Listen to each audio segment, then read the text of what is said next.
What's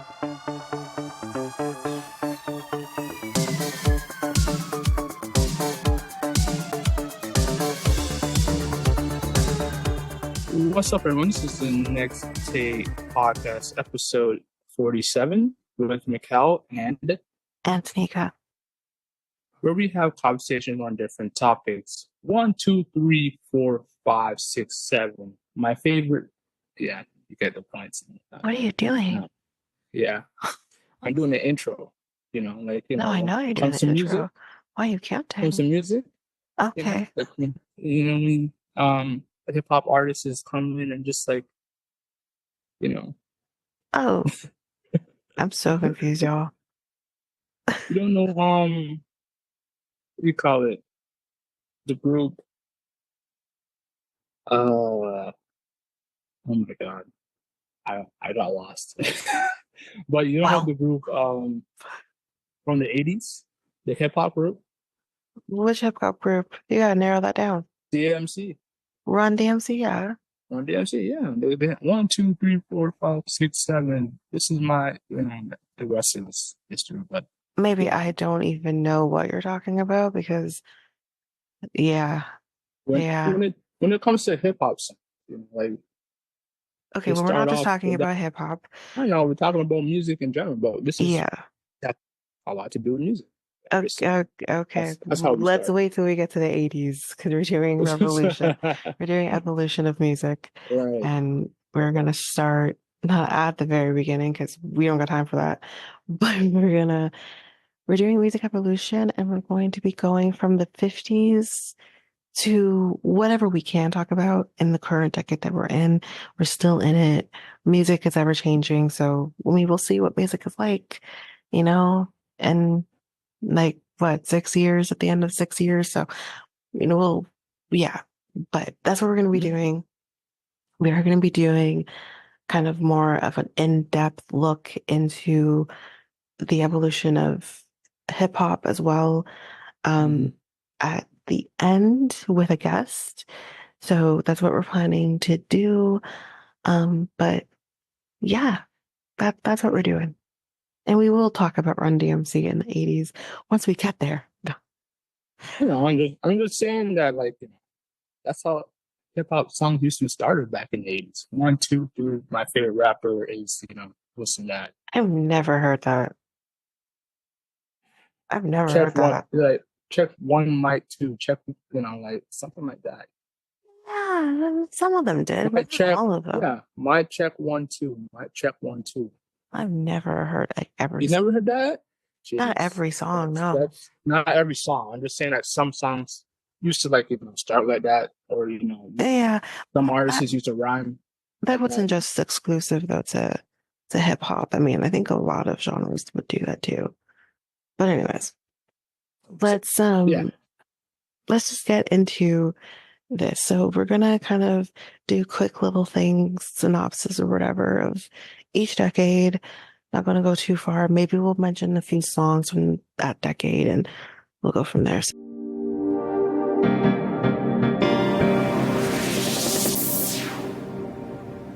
Let's start with the 1950s. So music in the 50s was dominated by the birth of rock and roll. Rock and roll was a powerful new form of music that combined elements of R&B, pop, blues, and hillbilly music to create a sound that truly shook America.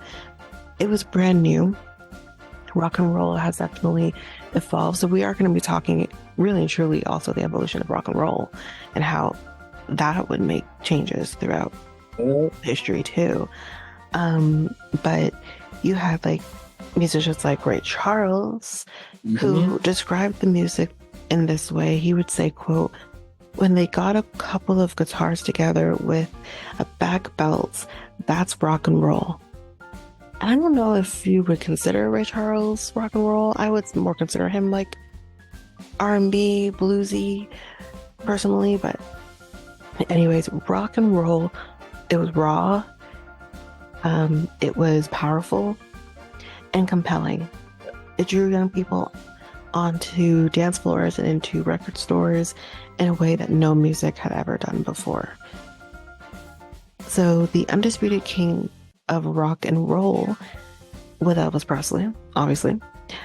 Presley's hip-shaking stage performances made teenage girls swoon. They also really didn't like him in Texas. But anyway. Yeah.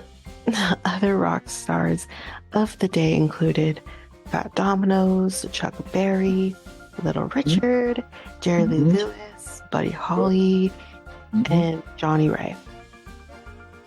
Rock and roll was a social as well as a musical force in an era when much of American culture was segregated. So obviously blacks and whites were separated. Rock and roll was integrated. Blacks and whites played in bands together, recorded each other's songs, and were played on the same radio stations. Rock and roll was made popular by a new kind of radio programmer called a disc jockey. So that was new back in the 50s. So those are in the bars still to this day. Huh? Some bars have it. Disc jockeys, right? Are in bars? I'm talking about the machine, right? Yeah. Not the DJ. That's we're talking the person right now. Oh, okay. Yeah. I don't think the machine yet. But anyway, disc jockeys chose the music that they played and helped introduce new rock bands to thousands of devoted listeners. The most popular of those disc jockeys were Alan Freed, who or later would have been Wolfman Jack. Don't really know who these people are, but they became celebrities themselves. Jazz was also undergoing a process of transformation in the 50s. In the 1940s, jazz had been the music of urban hipsters. The jazz of the 1940s was heard in nightclubs, most often in black neighborhoods. In the 1950s, though, jazz was brought out of the cities and into new respectability in popular jazz festivals. The Newport Jazz Festival after 1986 would be called the JVC Jazz Festival, held in Newport, Rhode Island. Became the granddaddy of American jazz festivals and attracted 26,000 fans in its second year. That's crazy. Soon, however, the hippest jazz players boycotted the festival. Many of them returned to playing to, small audiences who they thought better understood their increasingly difficult and intellectual music. So some songs that, came out of the 50s, Rock Around the Clock, a little rock around the clock, then every time the clock right. Yeah. Jailhouse Rock by Elvis Presley. That's All Right. I think that's Elvis Presley too. Tutti Frutti by Little Richard. Tutti Frutti. Yeah. That song's like used to be on classic. Well, it's still classic. Yeah. And then it was on commercials as well. That's what I loved about Stage of 5 when they would do the oldies on the weekends. I loved that they did that because that's how I know probably most of these songs is from listening to when they do the oldies. They would do 50s, 60s, and 70s. I loved it. But anyway,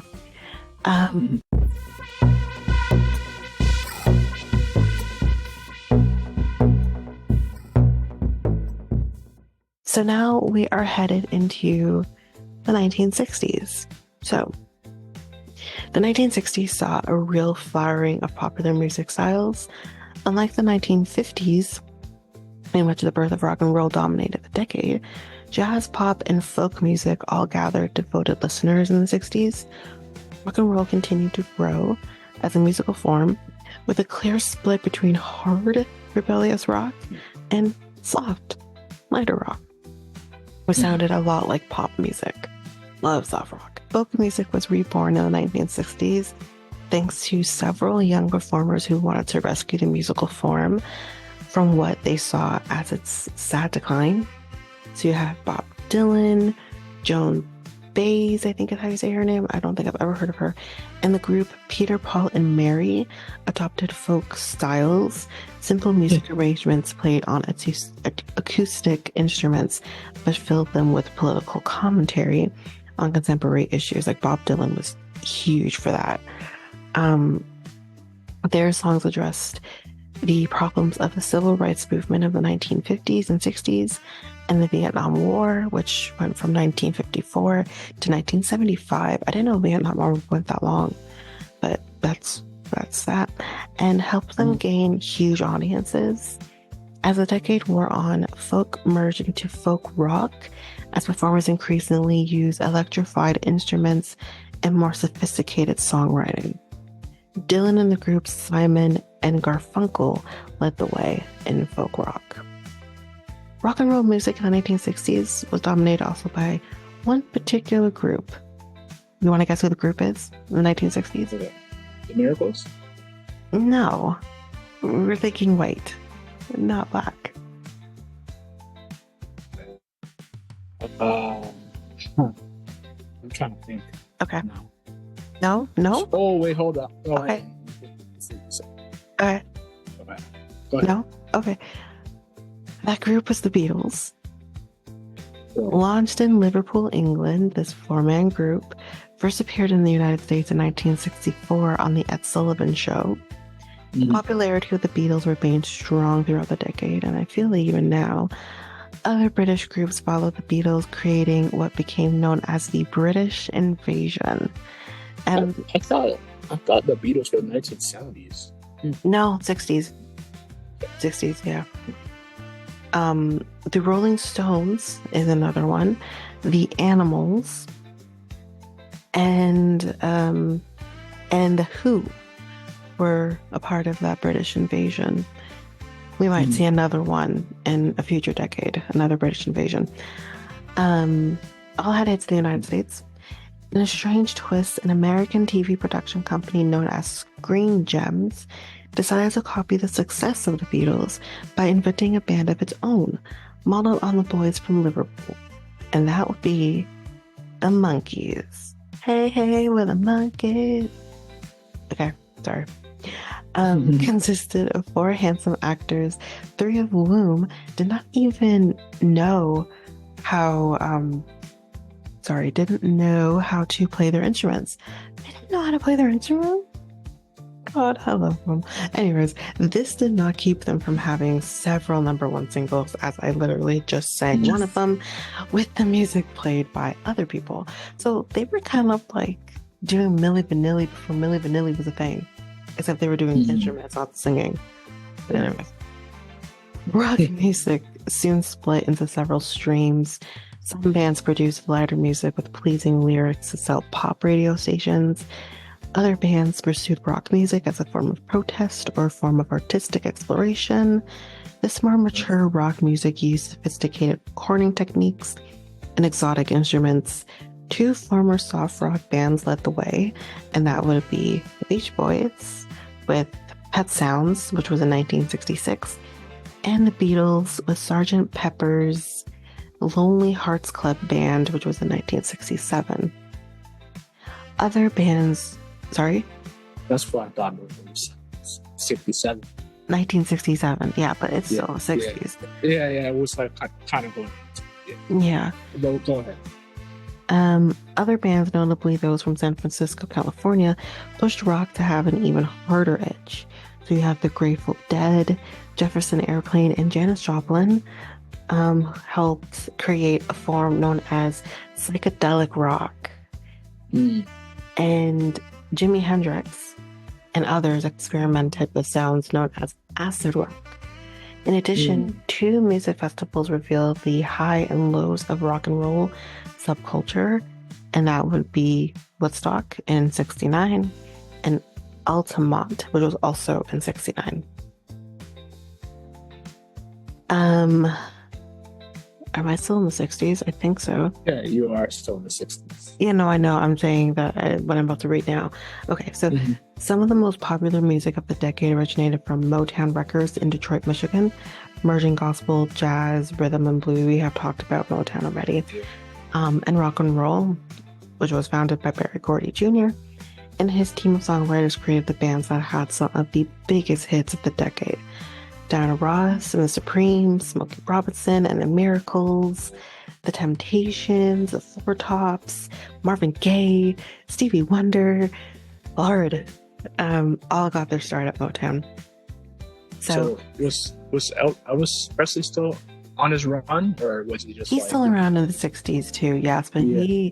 he was doing pretty big things in the '60s. But what we also, I think, need to remember about Elvis Presley too is that, like, he was also going through a lot of hardships. He had a scam of a manager. There's a lot going on with Elvis Presley, but he was still relevant. But he was also doing movies. He was branching out then. Yeah, but he was still relevant in the '60s. So some songs that were from the '60s, we have Venus and Furs, which was the Velvet Underground, For What It's Worth by Buffalo Springfield. Let's see what else. I think I Want to Hold Your Hand, I think is the name of the song, by the Beatles. And Twist and Shout, come on, baby. Yeah, okay, Twist and Shout. Mm-hmm. And that's just making me think of Ferris Bueller's Day Off at the moment. But anyways, those are the songs from the '60s.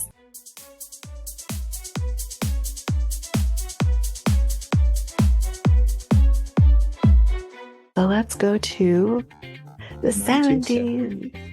70s is when music gets fun. So musically, the 1970s was a decade of great. There's everything. You had a lot to choose from. You had hard rock, it got harder. Soft rock was getting softer, and artists frustrated with standard musical forms tossed them aside and started their own. So for fans of such new forms as funk, disco, punk, or new wave music, this innovation was wonderful. But others hated the music. Okay, groups formed to express their hatred of disco. You suck. Some thought that punk culture was a sign of the downfall of civilization. This is probably around the time where Satanic Panic was coming around too. We will be talking about that in a future episode, I think. But yeah, that was another thing that was starting to kind of rear its ugly head with Satanic Panic. Hard rock had emerged in the 1960s as a way of protecting the angry and rebellious spirit of rock and roll. In the 1970s, though, musicians like Kiss, Led Zeppelin, Black Sabbath, Alice Cooper took hard rock in different directions. So Kiss was maybe a little more less famous for its music, although I still want to rock and roll all night and then party every day. What's the problem? But anyways, their music maybe wasn't as known or as familiar or whatever, but they were well known for their outrageous costumes and explosive stage shows. And they would kind of blaze the way for, what that was. Then you had Led Zeppelin, inspired a cult following, encouraged by the band's hard-living reputation and its almost mystical lyrics. Rock, like I said, was getting softer in the 1970s as well, thanks to performers like the Carpenters, Barry Manilow, I love Barry Manilow, the Eagles, Fleetwood Mac, and my favorite, the Swedish group, ABBA, the most successful pop group of the 1970s. Although mocked by youth, their hits were played more widely on adult radio stations. Come on, who doesn't love ABBA? Come on. Maybe Mikel doesn't even know who ABBA is, but you know what? That's fine. It's not, but it's fine. In punk and new wave music, rock split off in other directions too. Punk music was an expression of the punk subculture, which protested the dullness and uniformity of society. Played by bands like the Ramones, Sex Pistols, and Clash, the music was loud, fast, and angry. New wave bands like the Talking Heads, the Pretenders, and the Cars also engaged in cultural commentary, but with a wary sense of humor and much more polished playing. New wave music, later called alternative music, grew to be an important, if somewhat hard to define, breach of rock music. So combining rock, rhythm and blues, R&B, jazz and soul, funk music was an African-American musical form that came to be associated with Black pride and the civil rights movement. And most famous practitioners of that would be James Brown, Sly and the Family Stone, Parliament Funkadelic, and Curtis Mayfield. Disco emerged out of funk in the late 1970s as white and black bands combined funk and rock in order to make popular dance music. Disco was huge in the 70s. Disco was huge. Disco was, I don't know how anyone didn't like disco. Disco was disco. And that's a funny thing too. I actually want to mention this because it's not mentioned here, but me and my mom were watching a documentary about the Bee Gees. The Bee Gees are not really in one form of music. They've done all kinds of different things. They've been around since the 60s into the 70s, maybe even the late 50s, honestly. But they've been around forever, and my family loves the Bee Gees. Like, I'm literally in the process of making a playlist on Spotify because I love the Bee Gees. But they were protested as disco music at the end of the 70s. That's when I first heard about being protests of disco. I'm like, what? I never knew this before. And they were protesting the Bee Gees. And I'm like, they're not considered disco. Although they did have music in Saturday Night Fever, but they technically weren't considered, I wouldn't place them in just disco, But anyways, that's a rant we won't have to go into. Okay, so disco featured flashy dance moves, mirror ball lights, and silk shirts. Mm-hmm. The music and culture of disco were captured in the 1977 hit film Saturday Night Fever, starring John Travolta. Hard rock fans really hated disco. Then in Detroit, Michigan, and Chicago, Illinois, they would engage in open protests against disco. Here's the thing. If you don't like it, don't listen to it. Don't give it... Seriously, this was like the 70s version of Keyboard Warriors on Facebook. If you don't like something, don't engage. It's fine. What was the hate about? Was it towards the movie or was it towards the... No, it was just toward disco in general. Okay. Yeah, it's because like the one that I saw with the Bee Gees, it's literally just because they like rock and roll. So there's no place for disco. But it also just feels very racially motivated too, because disco was predominantly for black artists. Right. Right? And it was more hip and, in style back in the day as well. Exactly.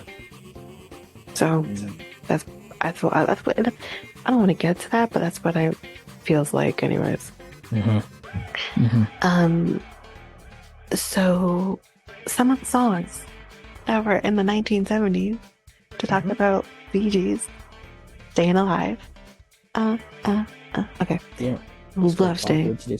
Oh, please. Still popular, yeah. Absolutely. If I hear anything Bee Gees, it's in my head for the rest of the month. So now that's going to be in my head for a while. We had the theme Form Shaft. Never heard of this one, but it's by Isaac Hayes. Do you know this one, Rhinestone Cowboy? I started loving this song recently. If I heard the song, I probably would have, but I just don't know the titles. Cowboy. Yes, I probably know it. Yeah, so Rhinestone Cowboy by Glenn Campbell and Superstition by Stevie Wonder. Very superstitious. Yeah, I heard that song too. Yeah, love it. So now, let's go. Hold on. Wait a second. Oh, okay. We're still in the 70s. Okay. So I have a little quiz for you.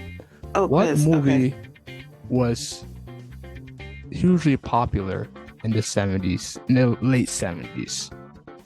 And it's not Saturday Night Fever? No, it's not Saturday Okay, Night Fever. Grease. Yes. Oh, so please. Grease, you can't even. Grease. You can't even. Did a budget of $6 million. The box office. Okay. 396 million it made in the box office. Oh, that's incredible. Crazy. Yeah, it had a soundtrack. Oh, yes, it did. Well. Oh, yes, it did. Second best selling soundtrack, which is odd because like the music was, when I watched the movie in high school. Yeah. The movie was great in my opinion. Oh yeah, I love that movie. And it won some, Academy Awards. Oh, of course. Yeah. It was an amazing movie.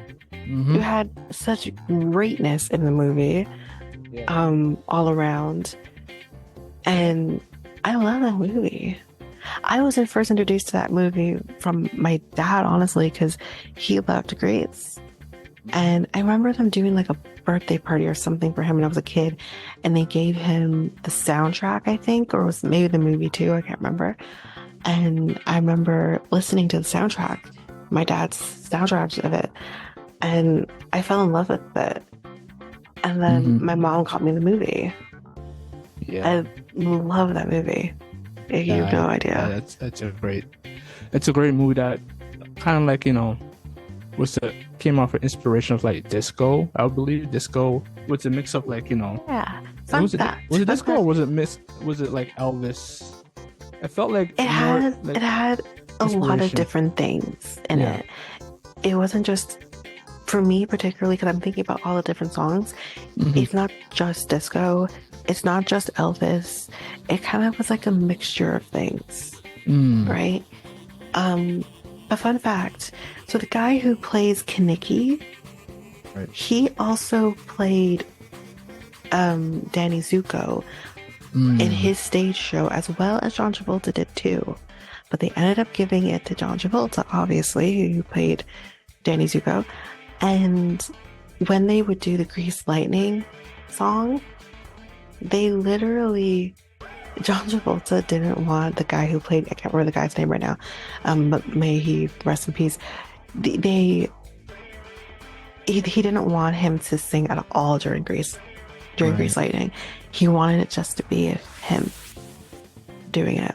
So I don't know that he felt threatened or what, but if you notice, the only thing you get from Kaneki in that song is "Keep talking, we'll keep talking," and that's the only thing that you get from Kaneki. I love Kaneki, anyways. Yeah. But good movie, debuted in 1978. Yes. Yeah. So yeah. Yes. Setback. It's out in the 50s, but yeah, love it. Okay.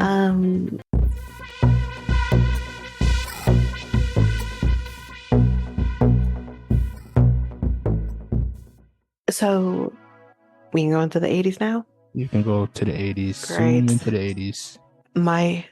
By far, one of my favorite decades. It's at this point that like the 80s and the 90s, but the 80s, man. Oh, chef's kiss, man. So let's do it. So one of the biggest music stories of the 1980s actually involved a little television network. Which television network do you think it is, Mikel? We have talked about it. Is it MTV? It is MTV, which stands for Music Television, went on the air in 1981. The cable channel soon made the music video an essential element of selling a hit song. So almost single-handedly, MTV made stars of Madonna, Michael Jackson, with a lot of pushback, but they eventually did, yes, and the group Duran Duran. I remember the pushback, with Michael. Yeah, he had to fight in order to get Thriller on the air. Yeah, acting like it was only the goodness of their heart. Madonna didn't have to have no pushback. Michael did. But anyways, we did talk about that. It helped also bring rap music to the mainstream when it offered shows centered around this emerging musical form. Right. So we are going to go more deeper into the evolution of hip hop in general, but we'll just quickly kind of go over it since we're in it. So Rap music had been an underground musical form until the mid-1980s, but the band, Run DMC, reached a mass audience with its first album in 1982. Its 1985 album, King of Rock, was an even bigger hit and helped make the band a regular feature on MTV. Other popular male rappers of the decade were LL Cool J, Tone Loc. I'm gonna knock you out. Mama said knock you out. Oh, yeah. And then we also had female rap artists, which also included Salt and Peppa, Push It Real Good, and Queen Latifah. So there were even white rappers in the 1980s, which we had the Beastie Boys. Even though many rappers and rap groups reached mainstream audiences, the controversy over the music of some groups such as Public Enemy and Two Live Crew, which was charged with obscenity apparently, made it clear that rap music still had a dangerous edge. Was Vanilla Ice? Was Vanilla Ice? He was the 90s. Vanilla Ice was the 90s. Okay. No, yeah. I don't talk about him, but we can quickly talk about him when we hit the 90s. But yeah, he was early 90s. Yeah. The single best known performer of the 80s was, Mikel, do you want to guess? The single best performer of the 80s. Come on. Oh, Michael Jackson? Yep. His 1983 album, Thriller, with its singles Billie Jean, Beat It, made the former child star one of the richest performers in America and helped MTV establish itself, again, with pushback. Anyways. Where was his competition, Prince? Prince was different, though, because Michael was pop. Prince was more funk. Funk pop? Yeah, yeah, but don't think that Prince wasn't competition, because he definitely was. But no, Michael's been untouchable for decades, especially with Thriller. So I don't think there would have ever really been true competition. But when it comes to that, when it comes with Prince, though, I do want to say, because we don't really get into that, but with Prince, we have to remember with Prince, he was an incredible musician all around. There was things Prince could do that no other artist, including Michael Jackson, could ever do. Right. Man was doing his own instruments, playing every instrument. He wasn't a great dancer, but he was a performer. He was an incredible musician. So I do want to, put that, because I love Prince too. So, so Michael also helped pioneer trends in dance and dress. Other music sensations of the 1980s also included Whitney Houston, who had 7 consecutive #1 hits. Yes, because she is who she is. Yeah. We had I Will Always. That was the 90s. Oh, wow. That was in the 90s. Yeah. But The Bodyguard was in the 90s. That was in the 90s? I feel like it was early 90s. Early 90s. The end of the 80s. Oh, okay. Early 90s. You had hits like I Want to Dance with Somebody. That was in the 80s. So anyway, we also had Madonna, whose song Material Girl in 1985 defined a generation of preteen girls who looked up to Madonna as an idol. We had Prince, so we were going to talk about him a little bit now, who, for some reason, I don't know why we have to talk about how he presented in terms of he kind of showed both masculine and female tendencies. Doesn't matter, but no, it doesn't matter. Who cares?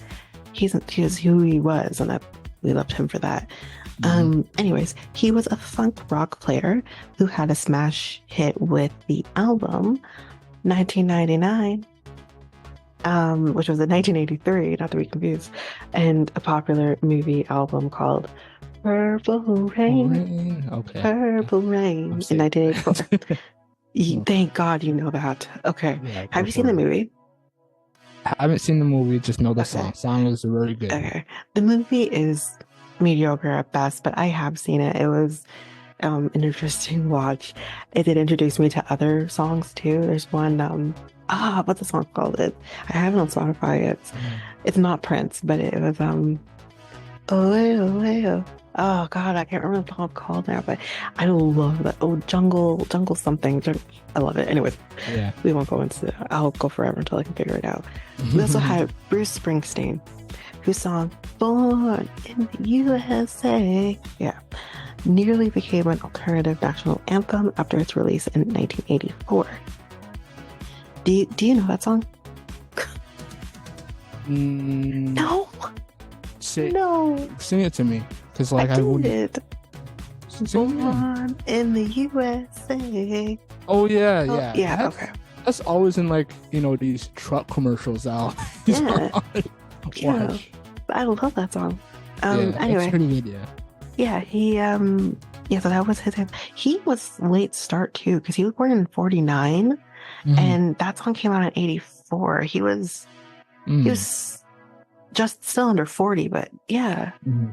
Anyway, the popularity of several other of these stars showed that both African Americans and women could easily reach the pinnacle of musical success. Thank God. Duh. Anyway, we also had country music to enjoy as well in the 80s. It took a real resurgence in the 1980s, launching a number of new stars like Randy Travis, Ricky Skaggs, good old Reba McEntire, and Winona Judd, and Naomi Judd as well. Some older stars such as Willie Nelson, Dolly Parton, George Jones, Waylon Jennings, and Merle Haggard. I don't know who half of these people are, but I obviously know Willie Nelson, Dolly Parton, saw their careers revived as well. I mean, I think this is when Dolly Parton came out with good old Jolene. Oh, I love Jolene. And 9 to 5 too, I think was in the 80s. I might be wrong there, but I think it was in the 80s. Several jazz musicians also reached mainstream audiences. Perhaps the best known of them were Sade, Wynton Marsalis, and Kenny G. So I know at least 2 out of those 3. So yeah, we're gonna now go into. We're done with the 80s. Oh, we're not done with the 80s. Okay. We're not done with the 80s. Done with the 80s. Okay. Okay. Sorry. So I have another small trivia for you. Okay. What song then all the artists came to do a charity for? Oh, we literally talked about this. Come on. It's we talked about this in the past. And yeah, We Are the World. Yeah? We Are the World. Yes. Yeah. That released in 1985. Yes, it did. Recorded in 1984, released in 1985. Yeah, basically. Yeah. Right.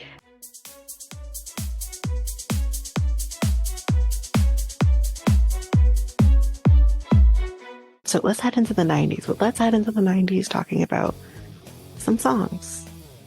Now, hopefully Mikel is going to remember some of these songs, but they were now perfect. I can say we can always both.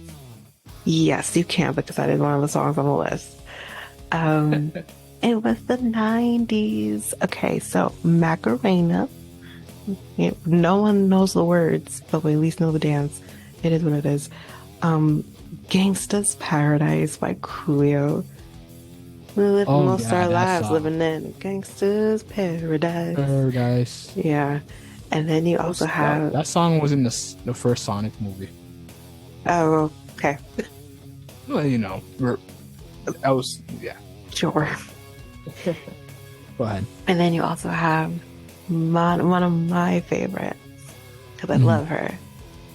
Do you believe in love? Believe in life after love. Yeah. Believe by Cher. Yeah. Love that song. Okay, so let's go into the 90s. So popular music somehow finds a way to keep just growing and changing, of course.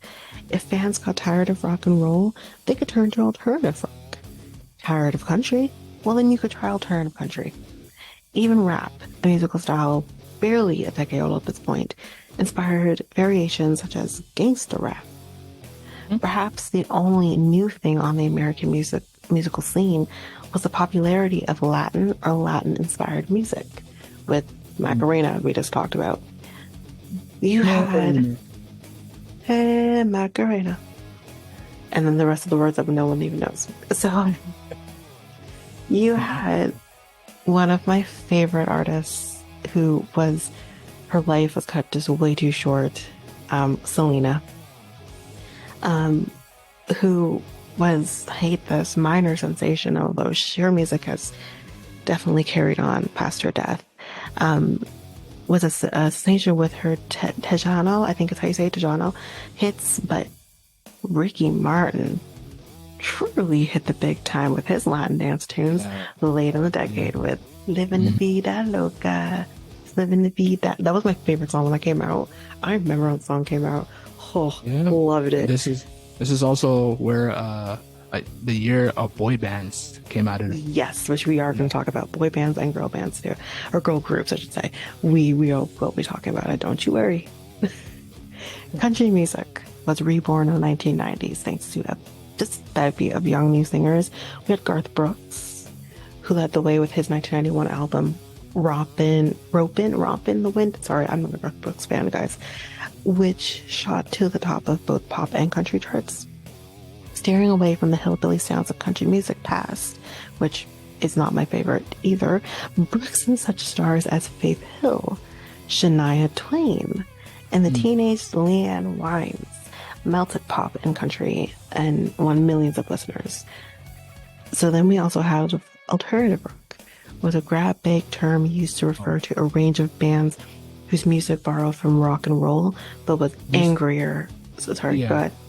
This is where rock and roll was. This is when rock and roll became rock and roll, y'all. Yeah, I don't know, between the mid '80s to the '90s.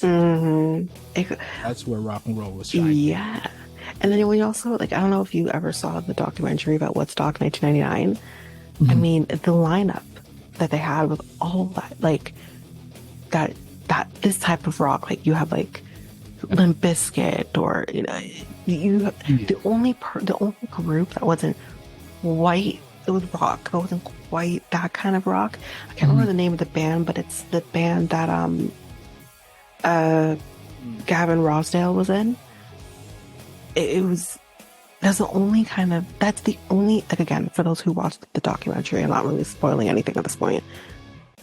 They were the only band that was able to calm the crowd down. They were the only ones.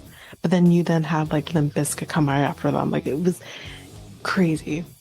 But this was the rock of the time. Yeah. So yeah, rock and roll was getting angrier, edgier, more electronic, or just somehow just different. Alternative musical promoters sought to tap the spirit of 1960s music festivals with the traveling show called the Lollapalooza and the Lilith Fair. That doesn't help the Satanic Panic when you're starting a musical festival called the Lilith Fair, because that's just adding to the fact that people think this is satanic. I'm just saying. I'm a Lilith girly. I love the story of Lilith. I'm not a satanic person though, but I love the story of Lilith. It's just adding to it. Anyway. The latter, though, the Lilith Fair would actually only feature female performers. So that's pretty cool. You had good old Nirvana, who was led by Kurt Cobain, created a substyle called grunge that was briefly quite popular because, of course, who doesn't love Teen Spirit? It smells like Teen Spirit. I love that song, too. Yeah. So, as Mikel mentioned, several performers hit it big with the teen audience in this decade as well. You had your boy bands with NSYNC, New Kids on the Block, which was kind of more late 80s into the 90s.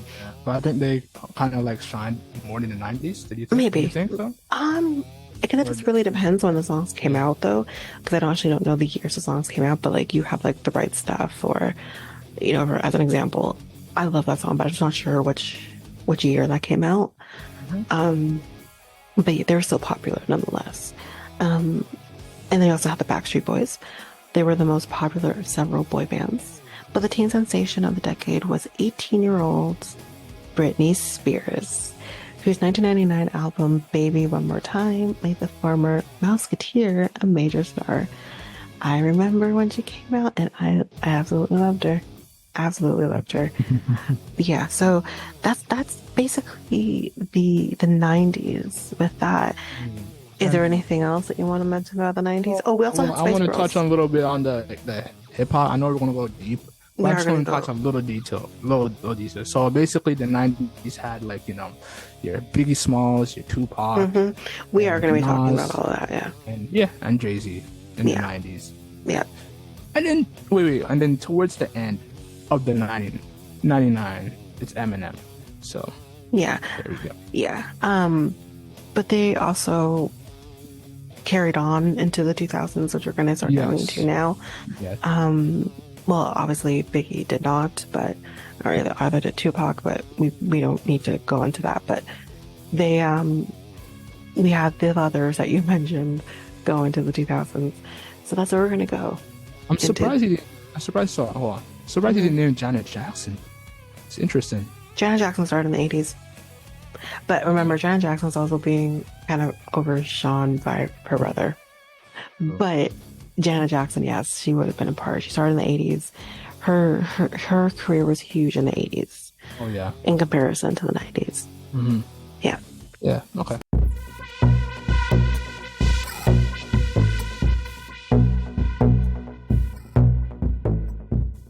"2000s. One of the first types of music that comes to mind when we mention 2000s is hip-hop.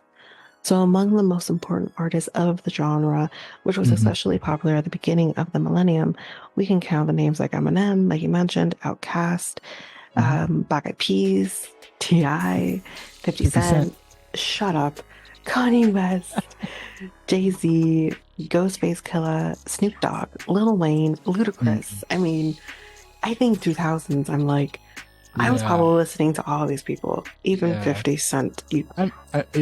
R&B was a thing as well. Like it was. R&B has always been a thing. R&B it was killing it in the 90s and the early 2000s. Early 2000s, yeah. But I feel like R&B was also very different in the 90s than it was ever before. Like one of the probably, this is real scandalous, but one of the biggest songs that ever came out of the 90s that is still being played today in different areas is that one song there by Next. It's I don't want to sing the song, it's real scandalous, come on now, but it's baby, when we're grinding I get so excited, my mom let me, you realize you're a 90s baby, though, when you realize what some songs mean, when you become older to understand what some songs mean, and you were listening to them as a kid, and you're just like, how did my mom let me listen to this song? Heads High, I know we're kind of going back to reggae in a minute, but Heads High by Mr. Vegas, I loved that song as a kid. It was when I was a teenager at 16 years old, when, you're maybe a little bit more experienced at that point. Well, if you want to say experience, you're listening, this happened, literally true story, listening to the song, I'm just like, oh my god, he's talking about that, and I was like, whoa, my mom was letting me listen to the song. Yeah, but anyways, you're a 90s baby when you can have a story like that. And also, this is when punk rock was like snapping, it was going hard. People like Avril Lavigne's Blink 182. Oh, love Avril Lavigne. She was a skater boy, she's a seal hater boy. She wasn't good enough for her. Yeah, love. Linkin Park. I think they were like towards the end of the 90s, but like till the end, it doesn't even matter. I try. I wasn't a Blink 182 girl, but Linkin Park, depending on the song, they also did the theme song for Transformers, the first Transformers. I still listen to that song to today. I love that song. And they also had a song in Twilight too that I love. But that song from Twilight isn't like the rock. It's more like softer in comparison to their other songs. But I love them. Yeah. Well, Linkin Park. Anyways. And you had the Gorillaz. You remember? I know the name Gorillaz, but I don't think I ever listened to them. Come in love. I'm useless. Yeah, no, I never really got into the Gorillaz. But I do know the Gorillaz, but I just never got into them. Yeah. Go ahead. Okay. So hip-hop, which was more popular in big cities such as New York, Los Angeles in the 90s, spread to different geographies by reaching larger stuff, so larger audiences. It managed to attract international attention in a short time, with Eminem, the most popular name of the period, of course, achieved great commercial success and was among the 5 best-selling albums of the 2000s with his 2 albums. So we had the release of Relapse. Eminem became the best-selling rap artist of all time and the best-selling artist of the decade among all genres. That's pretty crazy.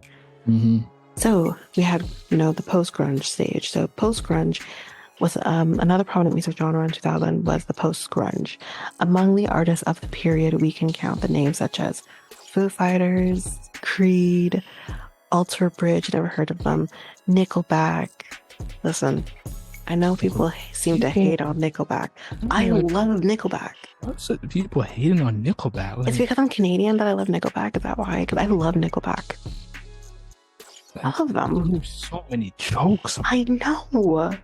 I'm like, they weren't. What were they not edgy enough? I don't understand. I love Nickelback. Anyways, yeah, you had Nickelback. Lifehouse. Never heard of them again. Hoobastank, Three Doors Down, Mud Puddle, Our Lady Peace, Switchfoot, Shinedown, 3 Days Grace, Stained, Sever, and Daughtry. I love that Daughtry's on this list. I love Daughtry. Yeah. Alternate. First fell in love with him. Oh, idol. But as one of the biggest post-grunge bands with the sale of more than 50 million albums, Nickelback.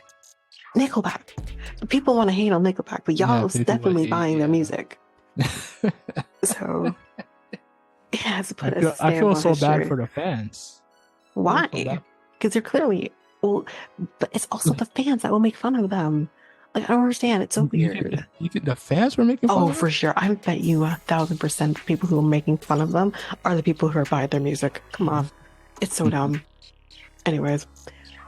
Next, we had nu metal, which in early 2000, a new emerging genre with nu metal entered our lives as a new wave of metal fusing with similar style genres, such as rap metal or rap rock. The popularity of the nu metal genre increased in the late 90s thanks to bands such as Korn, Deftones, Limp Bizkit, Slipknot, Cold Chamber. Half of these people were at that Woodstock 99. Well, yeah. Jeez. If I were to have like 3 genres that I would like kill in the 2000s, that it would have been yeah. Rock slash all of this, and then hip hop, and then R&B will be 3. Those are the 3 genres that pop was up there. And they popped with everything was dominating. Everything was able. Every genre of music had its space in the early 2000s. Everything did. So yeah, it remained popular. So yeah, remember I was getting confused here. So yeah, it remained popular with songs by bands. Also, System of a Down was part of that. Evanescence, to this day, I still play Bring Me to Life. Right. I love that song. It can do no wrong for me. But anyways, we also had Stained, Papa Roach, and Disturbed. Teen pop continued to be an extremely popular genre in the early 2000s with the success of young pop singers such as Britney Spears and Christina Aguilera. Britney had Oops, I Did It Again, which was her second album. And you also had Christina Aguilera's Come On Over Baby, All I Want Is You, which was her first album. So songs became big hits in the 2000s. At the same time, you also had the boy bands manage to maintain their popularity. But other groups, with the exception of Backstreet Boys, which continued their popularity after 2005, lost popularity over time. What about the girl bands, such as Destiny Child Well, yeah, we also had Destiny's Child, but they were also kind of starting to phase out too because Beyonce was going solo around that time. Yeah, no. So yeah, Spice Girls was pretty much done at that point too. Yeah, so it was starting to kind of phase out. Like the whole boy band girl group thing was starting to phase out around in the probably I'd say like mid 2000s, like mid early 2000s. Um, so we also had Lady Gaga, who took the second part of the decade and revived oh yeah, Right, yeah, she did. mhm. Revived the electronic impact of pop music, which had not been outstanding since 2000. So her debut album, The Fame, 2008, reached #1 in Canada, Austria, Germany, the UK, and Ireland, and was included in the Billboard Best Electronic Albums list. In 2001, we also had one more successful artist of all time who had been around in the 80s, the 90s, Mikel, who released what would be his last album, Invincible, which I owned and now someone stole. So I don't remember that album. Okay, so so you might not know. Yeah. I did have the album, so obviously I know, but Invincible was the album that had the song You Rock My World. You Rock My World was a massive hit. That was kind of like my introduction to him, not realizing that I had already been hearing his music before that. I was young. But that was like a massive hit. Everyone who even would talk shit about Michael Jackson loved that song. It was a hit. You rock my world, you know you did. Yeah, loved it. Anyways, so you also had like other things like the Cheetah Girls, High School Musical, which is also starting to come out and add to the music. Hannah Montana was another one as well. Were actually among like bestsellers of 2006 and 2007, and mostly managed to hit #1. With albums released by Disney in the 2000s, artists as the Cheetah Girls, Hilary Duff, Miley Cyrus, Demi Lovato, Jonas Brothers, Raven-Symoné were among the bestsellers of the decade. This is also around the time when like mixtapes were like in the hip hop genre was really popular during like, towards the end of, like you said, the second half of in the 2000s. In the decade, yeah. Yeah, like hip. Go ahead. No, go ahead. Okay, so like hip hop, such as like Lil Wayne, 50 Cent, and Young Jeezy, if you remember him. Oh yeah. T.I. We're just doing like mixtapes all over the place. Dipset as well. If you if you're I remember the name, but I don't. Yeah. It was a thing. Yeah. That's a whole nother thing where music was like bootlegged and pirated during this time as well. Yeah. Oh yeah. You had a good old LimeWire back then in the day. Yeah. Anyways. Some popular songs of the 90s. Let's go through some of them. So you had Hey Ya by Outkast, which was probably one of my brother's favorite songs. Like I would play that song on on the computer when that song would come out, and my brother would like run to the computer and listen to it. He loved that song. So then you also had Pump It by Black Eyed Peas, Whatever You Like by T.I. You can get whatever you like. Yeah. In the Club, what did I do that? Candy Shop. I can't even pretend like that song wasn't hot. So yeah, it still is to this day. It is, yeah. Stronger by Kanye West, which is still a song I play regularly. Yeah, I love that song. That's on to this day, yeah. Probably one of the only last songs I ever really paid attention to. It's a great workout song. I love Stronger. Oh, I love that song. Drop It Like It's Hot by Snoop Dogg and Pharrell. This song. That song is still popular, yeah. Rollin' by Limp Bizkit. Bring Me to Life. Rollin'. Yeah, that song. I don't know that Limp Bizkit song. I actually listened to it because I'm like, I feel like I know the song, but I don't know it. Bring Me to Life, Evanescence, again, one of my favorites. I still listen to this day. But yeah, that's the 2000s. Yeah. And we're gonna go into 2010s, or do you have something else? Not really. It's just when we're going into 2010s, I don't probably remember a lot of songs. But this is kind of when it gets, maybe a little more, probably more like the mid to early 2010s. I'm here for all of it. Might fall off a little bit at that point, but We'll try our best. Let's do it. Yeah.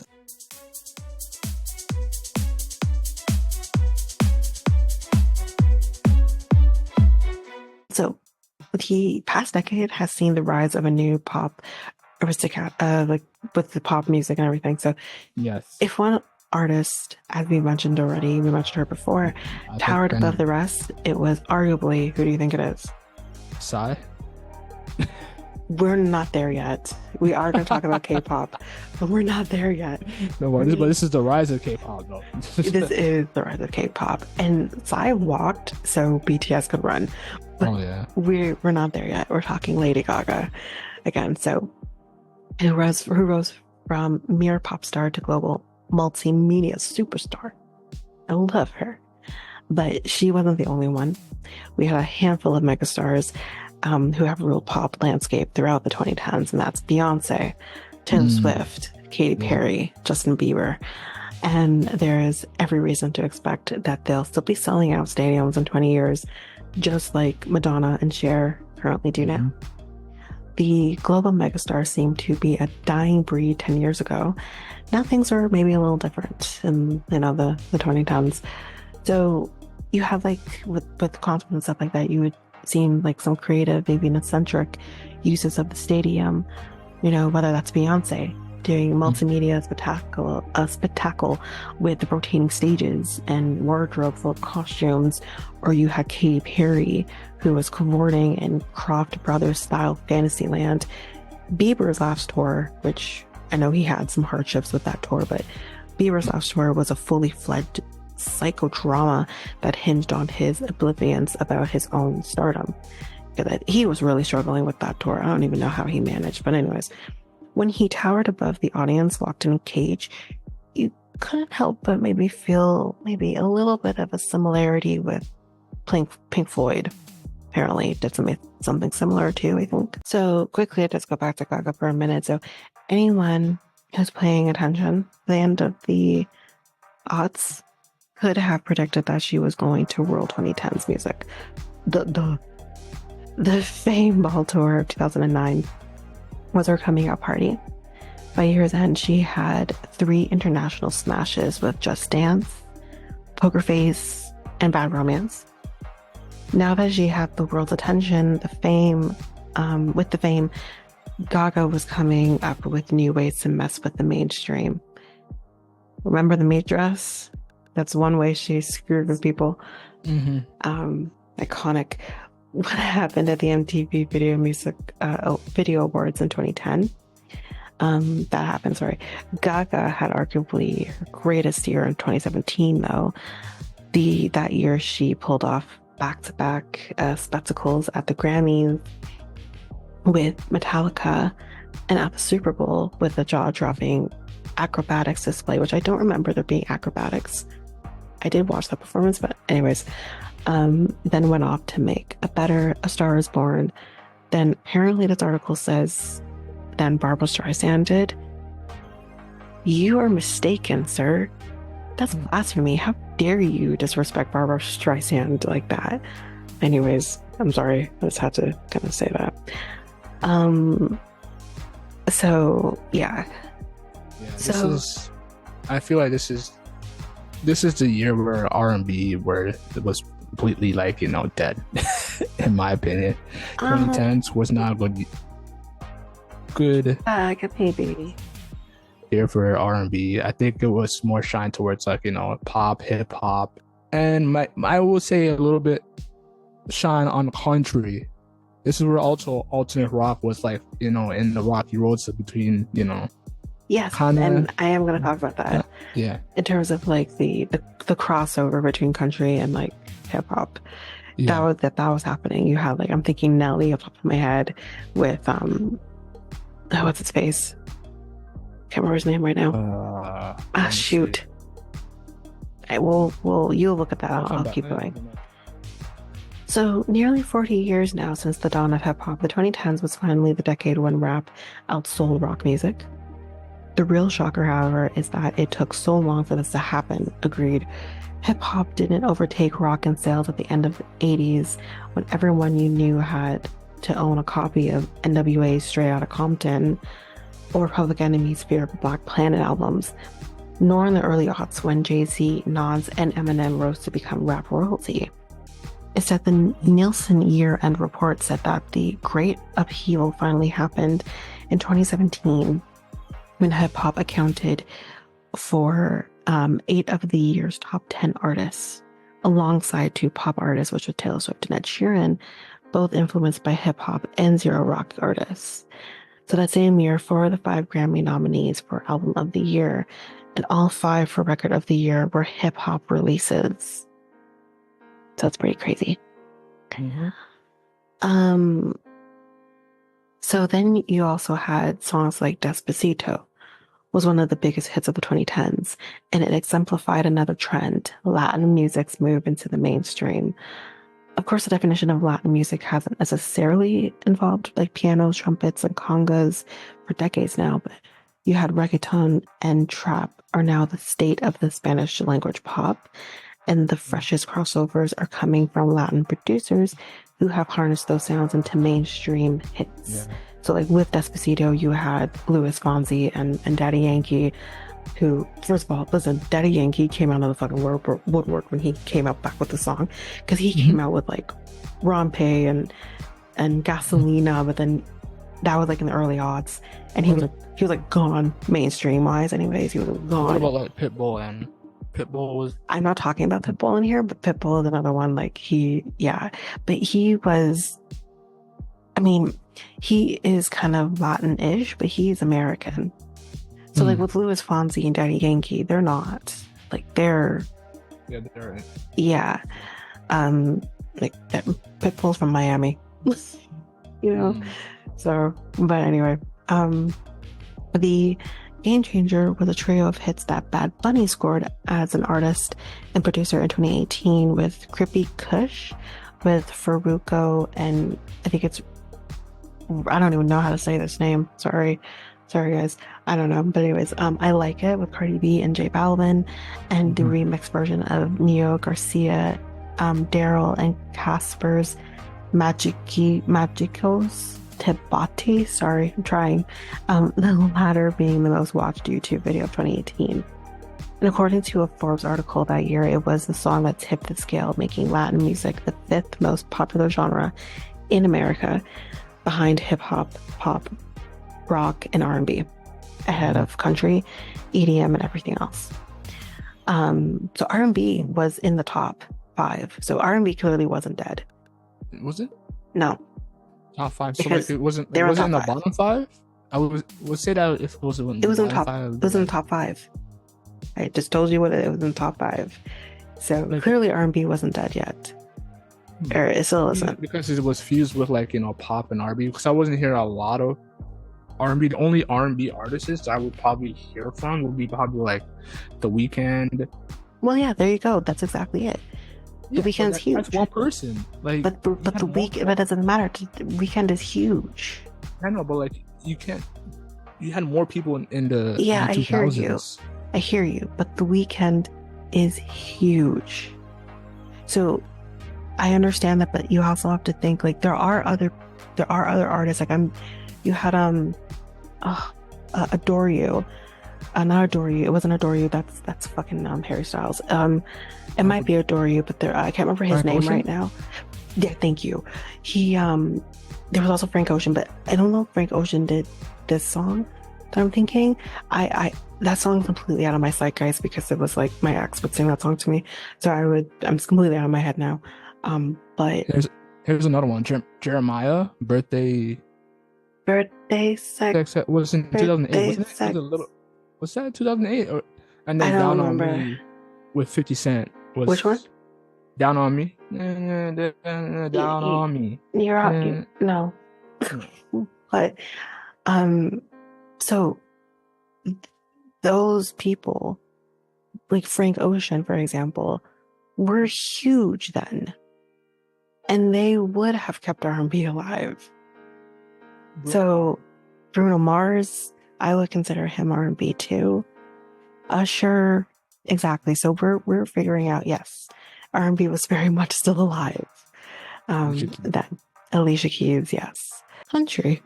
So country and hip hop music have also become unlikely partners, as we kind of just touched on. Just one of the ways in which country has transformed in the past decade. At the start of 2010s, we had like Nashville country was the only game in town, and becoming so pervasive that a pair of veteran country stars, George Strait and Alan Jackson, made a landmark protest song about it with Murder on Music Row. If they wanted country to go in a different direction, they sure got it. Two of the most popular country songs of 2019 were both hip-hop influenced. We had, you know what do you think the first one is? Yeah, Old Town Road was. Yep. Lil Nas X, Old Town Road, the most famous song of the summer of 2019, bar none. And its near sequel, Blanco Brown's The Get Up, also making big waves that year, were Lady Antebellum with Ocean, which we don't call them Lady Antebellum anymore, it's Lady A. A pop song with more autotune than twang. And they also had Blake Shelton, whose most recent hits, God's Country and Hell Right, could pass for vintage Leonard Skinner songs. I don't like Blake Shelton. That's where country was like in a confusing place, in my opinion. In a confusing place? What does that mean? In the 2010s. Why would you say it was confusing though? I wouldn't say confusing. Because I think they were trying to like basically be in a place to try to be like, cool, but it wasn't. Be very careful. We don't know what listeners listen to country. I know. There's no, don't get me wrong. There are listeners that listen to country in the 2010s, but it wasn't as, I would say. I would disagree. When was a decade where country was like the main, like country has always been main, especially in the States. Country is huge in the States. It's never not been a thing. So I don't know where you're going with this, but that's factual. Even if you look at like music competition shows, 9 times out of 10 it's a country singer who's winning, because country is huge in the States. And so I don't know where you're headed. I'm talking about new country. I'm not talking about like the old country music. The old country music. I'm not talking about old country. I'm talking country in general, because country doesn't just involve old country anymore. Country is ever evolving, just like every other genre we've just talked about. Mm-hmm. So I wouldn't say they're confused or it's getting confusing or anything. It's just evolving. Country is not just hillbilly country anymore. Country is, you have Shania Twain who would do pop country. You have other people who might mix rock in with country. Country is ever evolving. And actually, you should not say, because I know you're not a country music listener, country was never dead in the 2010s. I was listening to country. Country was huge, actually, in this decade. Oh, okay. So at this time, what artists were you listening to in the 2010s? Like, was it the 2010? Who? Remember, there was some countries in like the late 2000s, I believe, but like I can't remember. Jeez. There was one. There was an old guy. I can't remember his name. He's now.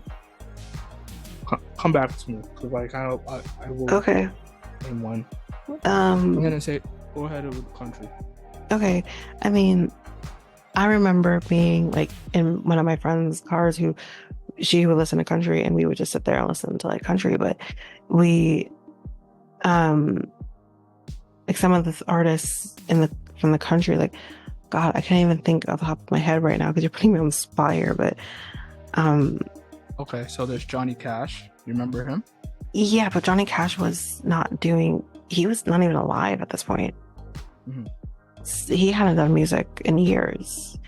So Johnny Cash is not an example to be using, because he wasn't even alive anymore at this point.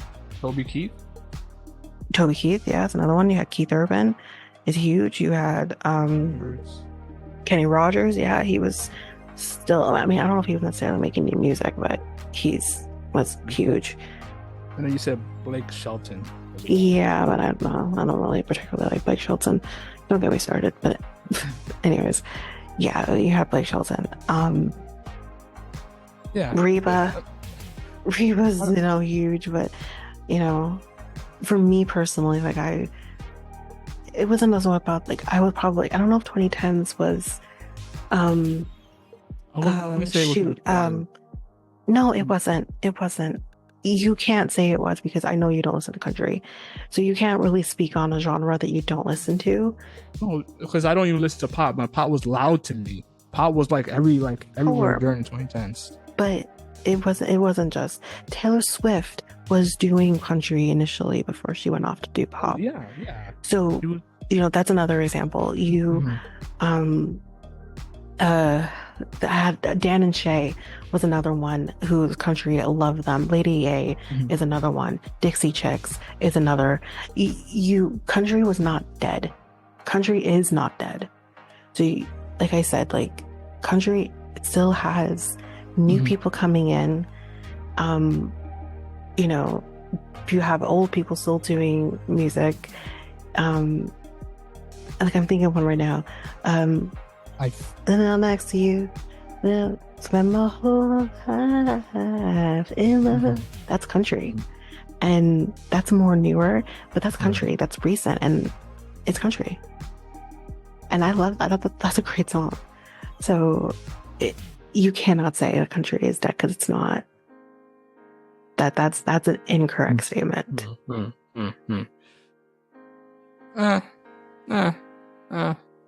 You don't have to like country, and that's fine. I'm not saying I don't like country. I didn't say I didn't like it. I said like it's.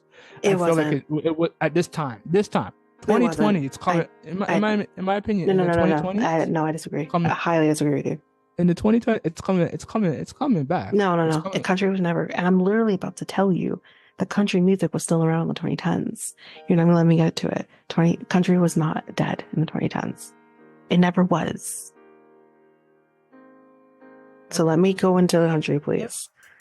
Well, I think actually I just finished up with country, but yeah, no, country was not dead. You can't say country, Carrie Underwood. You can't say country was dead. When we literally just talked about Lil Nas X, yes, it's a crossover. He's not strictly country, but that was a country song. Yeah, that was towards the end of. That's what I'm saying. It's coming back towards the 2010s. But it's still the 2010s, and that's the only one example.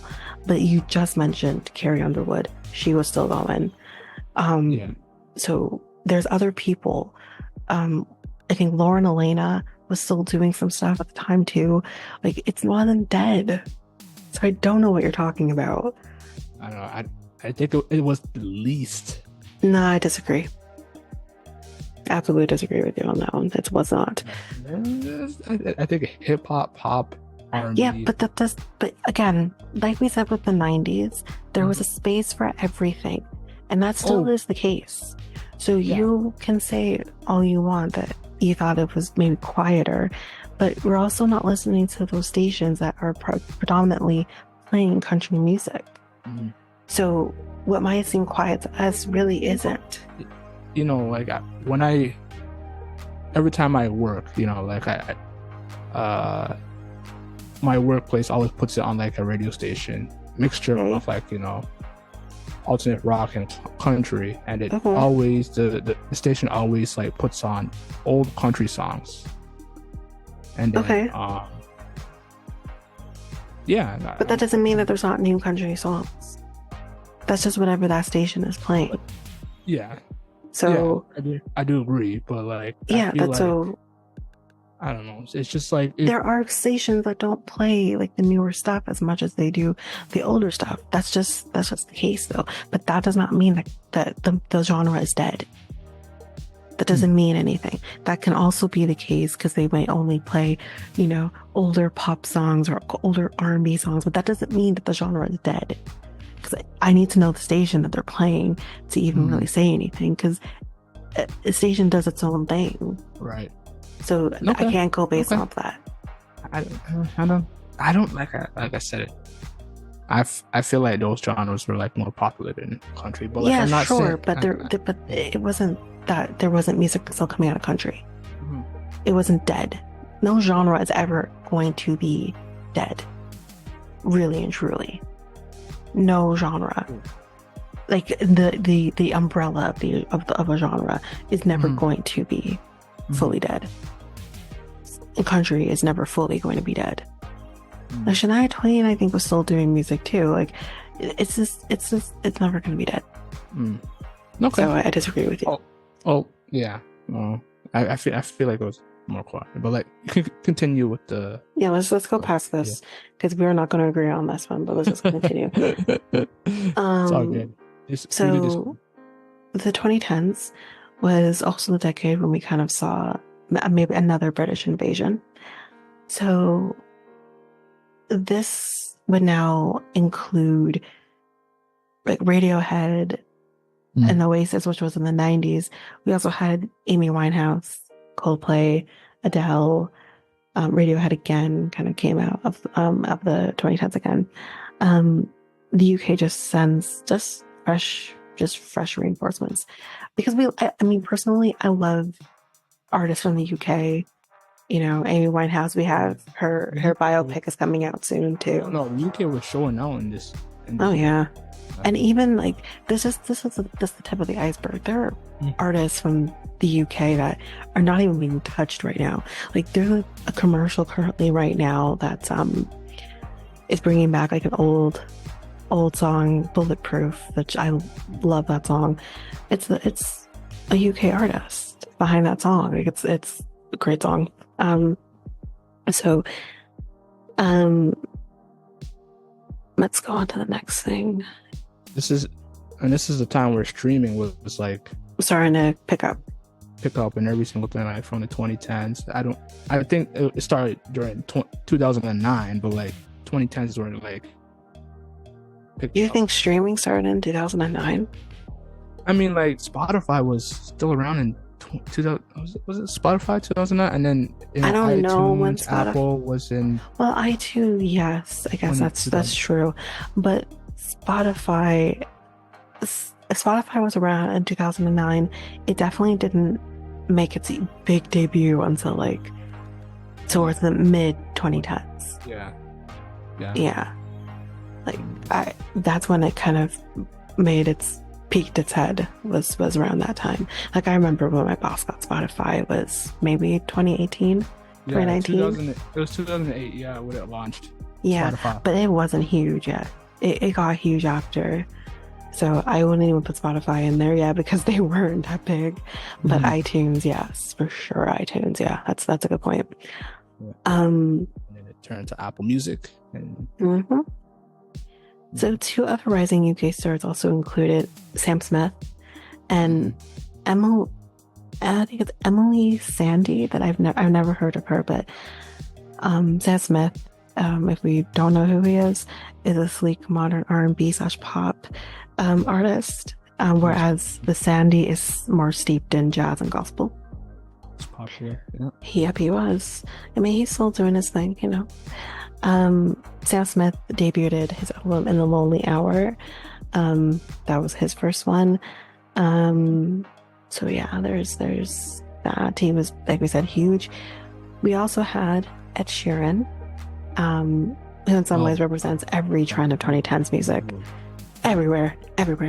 He was killing. His music was in weddings. Yes, killing it. And I mean, now like he's kind of quiet at the moment. Yeah, I think more because of what's going on in his personal life right now with his wife has cancer. Yeah. But yeah, like he's more quiet now, but he was huge in the 2010s. Like even like he made appearances in like the Bridget Jones' Baby. He made an appearance in that too. Like he was huge. He's one of my favorites. So he's a pop artist with like hip hop influence. He's huge on streaming sites, obviously, and he's young enough and, you know, cute enough to fit that boy band profile, even though like he's on his own. His debut album Plus was released a few months after his 20th birthday. And then, he never really seemed to belong to really any particular era, which is, his breakthrough single with the A-Team was an acoustic ballad dressed up with modern production, and it marked the reboot of a label which was owned by David Geffen's Asylum label. It helped kind of reboot his label with that Sheeran song. He was killing it. He was. There's another artist who was killing it too. Can you guess? At the time? Yeah. I can't even think right now. No. Adele. Oh yeah, but I already mentioned her. I already mentioned it. I did in the beginning. I mentioned Adele already. Okay. Another phenomenon in 2010s music that never, quite seems to go away either is that boy-girl bands. It's kind of made a resurgence in the 2010s. Many of the original, boy bands with like Hanson, New Kids on the Block, Backstreet Boys are now passing themselves as yikes veterans. Jonas Brothers and the One Direction. While classic mono boy bands continued to flourish in the 2010s, you had, Jonas Brothers were still in their first run of success. Like, how do you feel about boy bands now? Are they not as popular as it was before? They're not as popular as they were before. However, with K-pop though, they're a little different because I feel like they kind of need that, I guess. And I don't know, to be like, I don't know. I don't know how that works, but I think I don't like, the only band I know like from you guys, BTS, or if I'm saying that right, BTS, right? BTS. Okay, that's the only boy band from the K-pop. There's probably lots. There probably is lots, but they're indie.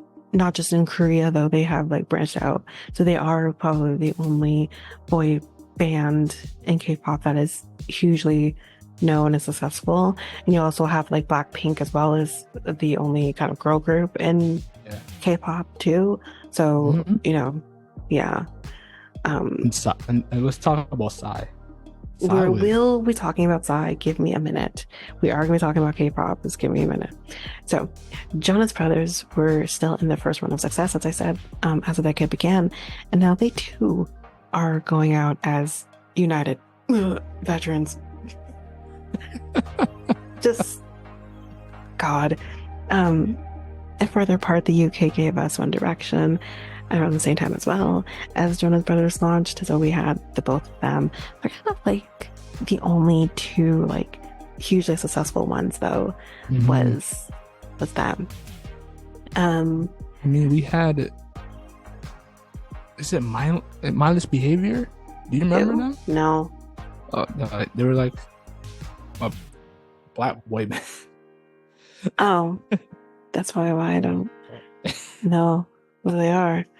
Because I mean, again, even like the black boy bands like kind of went out in the 90s too. Like I'm thinking like Black, not they're not a people who's with Backstreet Boys, Black Street. So it was like they were huge too. They did like No Diggity, No Doubt. They released songs in 2010s and 2011s. But you remember Diggy Simmons? You remember him? They sound familiar. His son? Oh, then no. Then no. No, I remember Simmons. So DMC. No. Rock and Roll DMC, Russell Simmons. I remember Russell Simmons. I don't know. I don't know. Anyways. But anyways, let's get out of the boy band girl group thing. Yeah. And let's finally talk about K-pop because Mikel's like about to go out of his skin if we don't talk about Psy. So, arguably the real defining element of 2010s music didn't come from the US or the UK. It came from K-pop, with boy bands have truly gone global, and the biggest names, which at the moment is BTS, have got the world just dancing. I love BTS. Oh yeah. You also had BOA, which I don't know who they are, and Wonder Girls were also part of K-pop too in the US charts. Apparently they're on US charts in 2009, but the invasion began in earnest 3 years later. So in 2012, with the song, by Psy, Oh, which, great song. Didn't listen to understand the me. lyrics. Well, no, because it's Korean. You can get the translation though, but if you honestly translate the song, it's just gonna ruin it. Just don't do it. But No. because it's more fun if you don't know what the song is actually saying. But it's basically just about like the kind of the elite of Korea, kind of like, yeah, it's basically about that. But it's like one of the songs, I kid you not, that just overtook everything. Yes. Everything. I remember going to the parade, Santa Claus parade in Ajax, when they played Gangnam Style in the fucking Santa Claus parade. It was like crazy. And I remember going to a pizza place with my friend, and Gangnam Style started playing. And at the, I was like early 20s, didn't care what people think. I started like dancing in the freaking place with my friend, and she's like, stop it. I'm like, no. But anyways, Gangnam Style was huge.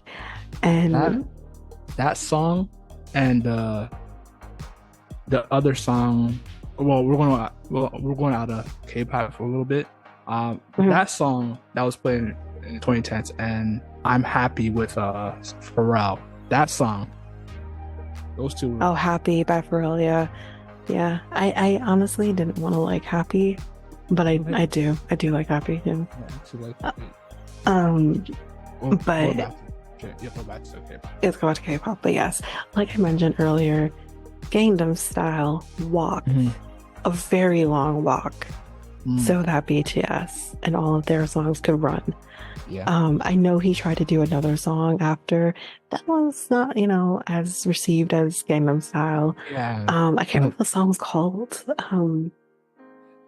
Shoot. It was a second song. It was the second song he did. He was trying to. It was similar to Gangnam Style, but it didn't hit the same way. He's probably earning a lot of money off still to this day. Yeah. Oh, for sure. The man is set. He was in his 30s. I know he was much older when he did, but he was in his 30s when he came out with that song, and it just blew up. It was incredible. It's great. I still listen to Gangnam Style regularly, so I love that song. Anyways, it's a great song. Yeah, but the real crossover success of the decade came from the rookie group turned now global powerhouses Blackpink. In a mere 3 years, the four-piece made inroads never thought possible, earning themselves a slot at 2019's Coachella, joining the 1 billion club on YouTube, and notching the highest charting Billboard Hot 100 hit for a K-pop girl group with Kill This Love. It's an impressive song. I actually never heard them before. There was one particular song, I don't know if anyone will even remember this, from The Bachelor, when Juan Pablo was Bachelor. They had a girl group. It could have been them, honestly, and I just don't know it was them. But they had a K-pop girl group on the show, and they played this song. I fell in love with the song instantly. It was a K-pop song, but I just don't remember if it was them or someone else. But I know it was a girl group too. And it was such a good song, but that was kind of like probably, I don't know exactly when Juan Pablo came around. Again, that's a time a lot of us Bachelor Nation fans want to forget. But I can't remember if he came around the same time as Gangnam Style did, if that when he became Bachelor. So I don't know, but I feel like my introduction into K-pop was that song, and then I came after. But I could be wrong with the timeline, but yeah, like K-pop is huge. I love K-pop. Yeah, it's huge. It's huge right now. Like, it is. Yeah, I know BTS has kind of fallen off, but that's because they have to do their duty. They didn't break up. They didn't break up. They had to some of the members, because in Korea you have to enlist, and you have to kind of like what you have to do in Israel as well. You are obligated to partake in, like, I don't want to say the wrong term, but in like the army, you have to. So some of the members had to do that, and they're going to be out for like, I think a certain amount of years because of it. So they haven't really broken up.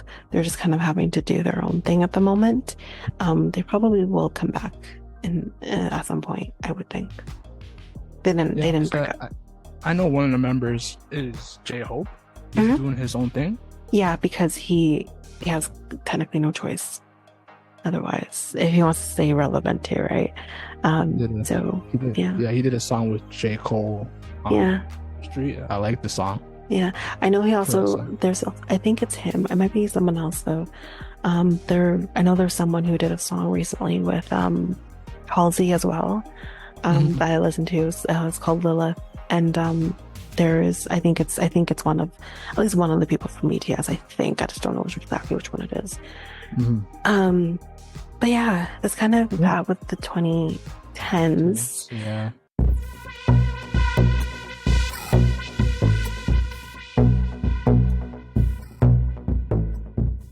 With us still being currently in the 2020s, we can't really say what music is going to be like and what's going to end up being.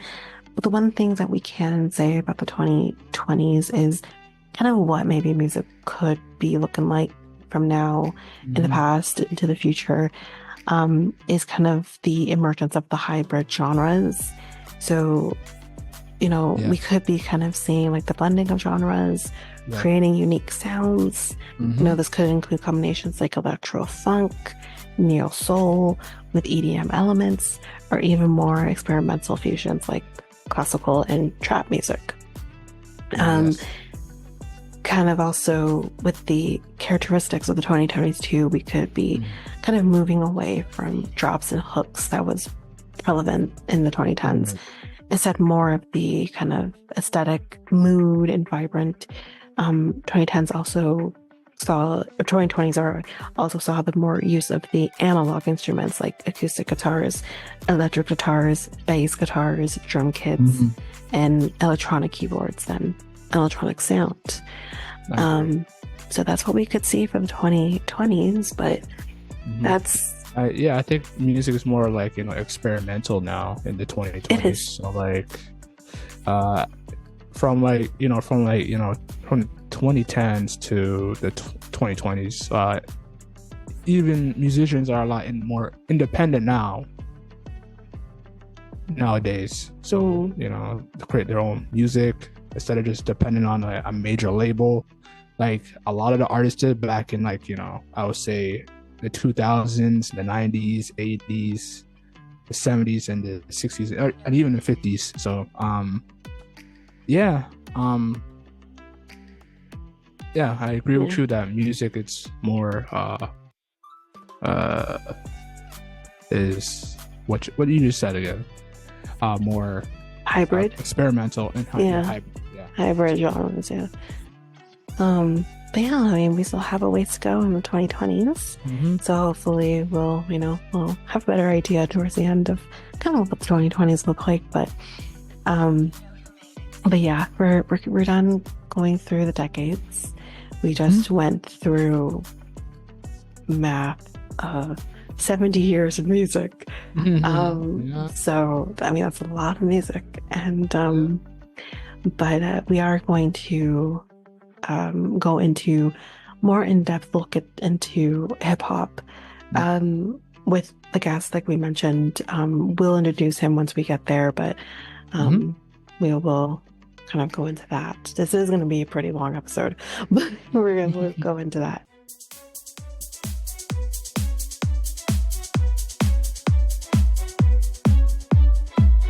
So what's up, everyone? We have added a special guest on this episode, MOD CEO Joesph Pinho. Nice to meet you. Nice to meet you too. How's everything going, Joesph? Everything's going well. Thank you for having me, Michael and Tanyka. It's a pleasure being here and chatting with you guys. Yeah. Oh, well, it's a pleasure meeting you too.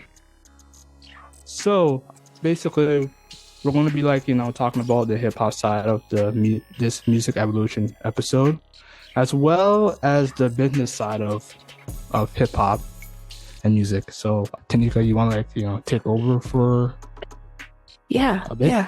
Yeah, so we can do that. Also, just to kind of put, I did actually add an article to this that I kind of saw after the fact. Kind of something that me and Mikel were talking about while we were doing the first half of the episode about maybe hip hop kind of starting to die off. So okay, that was kind of interesting. I thought it'd be great to add to this. Yeah, you can do that as well. Yeah. So first, just the evolution of hip hop. So hip hop, I think as a lot of us know, is a cultural movement that attained widespread popularity in the 80s and the 90s, and also the backing for the music for rap. The musical style incorporating rhythmic and or rhyming speech that became the movement most lasting and influential art form, which I think we can all agree with that. Although widely considered a synonym of rap music, hip hop, the term hip hop refers to a complex culture comprising 4 elements: DJing or turntabling, rapping, also known as MCing, or rhyming, graffiti painting, also known as graph or writing, and b-boying, which encompasses hip hop dance style and attitude, along with the sort of viral body language that philosopher Cornel West described as postural semantics. There we go. So that's kind of just the hip hop and what it is. So hip hop also originated predominantly in Black, economically depressed neighborhoods in South Bronx, which is a section of New York, in the late 1970s. As the hip hop, which again, we kind of touched on in the first half. That's where it kind of came from. So you kind of had also, with DJing was developed this new technique for the turntable, which is the manipulation of the turntable, which is something we heard a lot kind of in the 80s and the 90s. You don't kind of hear that anymore. Yeah. But it's that, that scratching, which is, old school. It's very old school. I think a very small few do it nowadays. Like, does that still get done today? I feel like it doesn't. Yeah, but it's a small few of hip hop artists. Okay. Am I right, Joesph? Like, it's not like huge ones. Like, I would say when it comes to like hip hop artists, like it's definitely rare now to hear the scratches in songs, but I think it's still a technique that DJs are using pretty regularly now, even if it's just in addition to switch up or change a song, or for the transitions between their songs they're doing in their sets, right? Yeah, that makes sense for sure, that you have DJs still kind of doing that.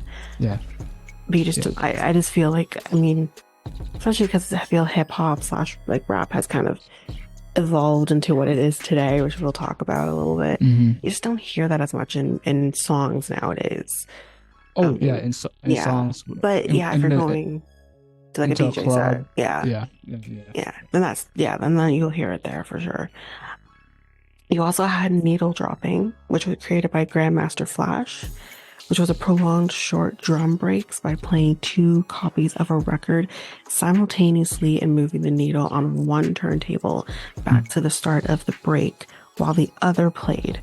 Again, an old school thing. Don't really hear that much anymore. Maybe you hear it in the club, I don't know. But it's something like you definitely don't really hear nowadays.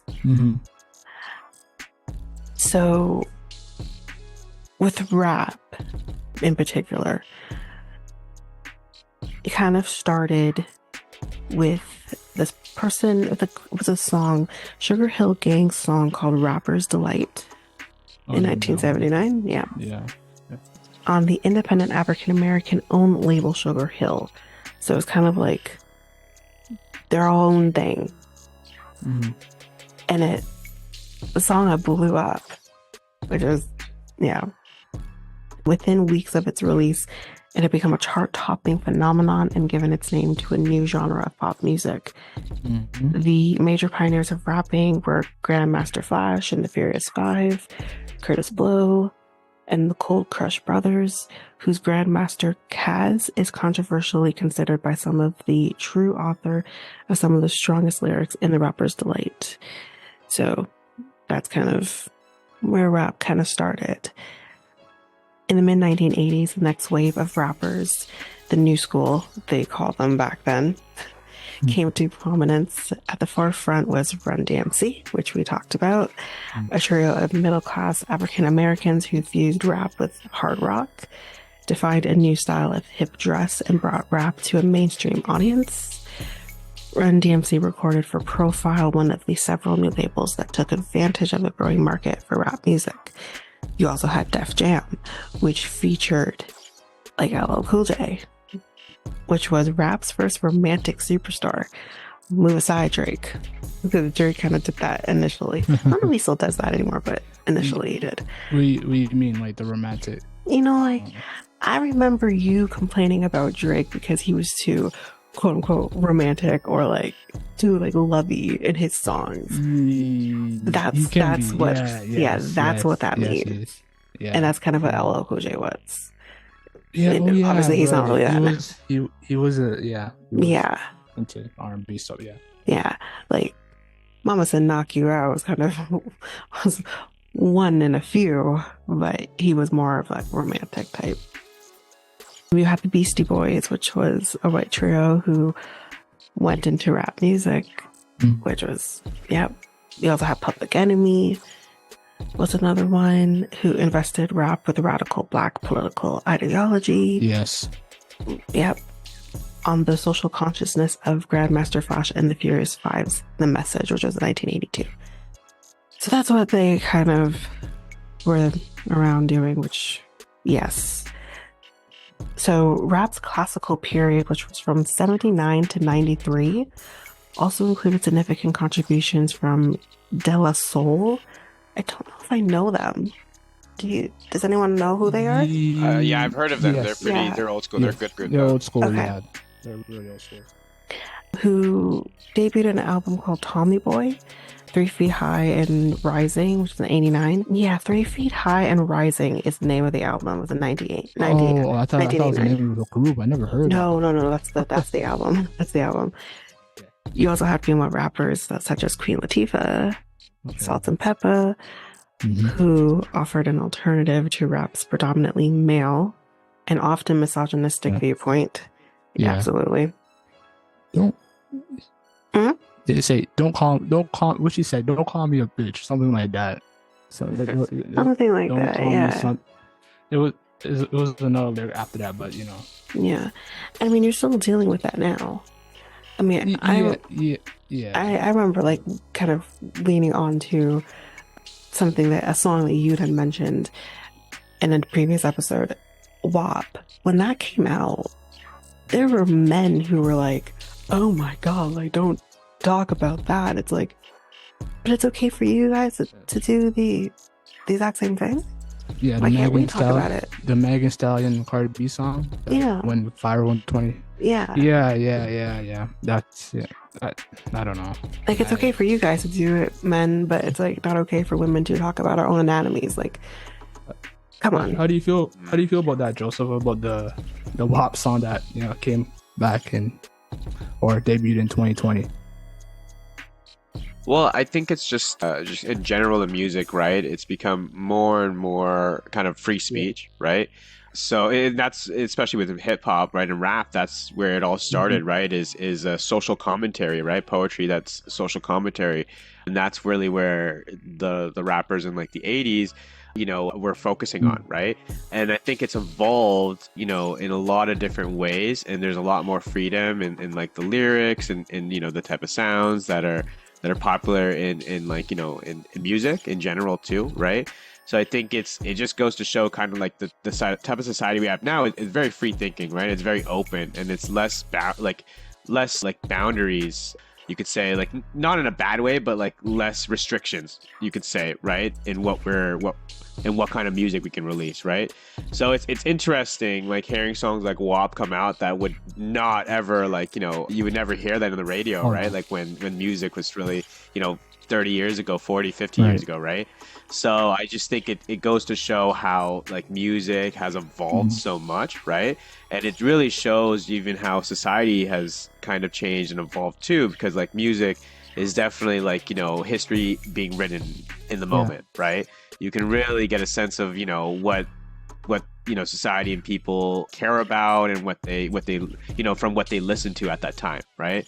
So I think it's interesting. Like, it's not like, such a blown, it's WAP, right? It's not like a huge social commentary thing, right? But I think it's just one example, right, that shows that, music has really evolved to be really, no boundaries, no restrictions, right? And it's sort of not so much steering away, but like there's a lot of these different genres that have emerged now, right? And there's a lot of different type of commentary that's being made. Some of it, is just surface level, potentially like WAP, but others hit a lot deeper, right? Talking about like, what's going on inside. I think like rappers like J. Cole, right? Like definitely are the type that go heavy on talking about the real problems that we have, right? I agree 100%. Yep. Yeah. So hip hop artists also were kind of emerging out of other places than just in New York. You had DJ Jazzy Jeff and the Fresh Prince, aka Will Smith, who are from Philadelphia. You had 2 Live Crew, who was from Miami. MC Hammer, fun, from Oakland, California. So, who were also kind of starting to get into the mix here. And I mean, MC Hammer didn't last very long, unfortunately, but it is what it is. Hammer Time's making a comeback. Yeah. No. But I mean, in terms of his career, a song coming back out of, the woodwork, which I don't think that has ever really left. Anyways, it's a huge song.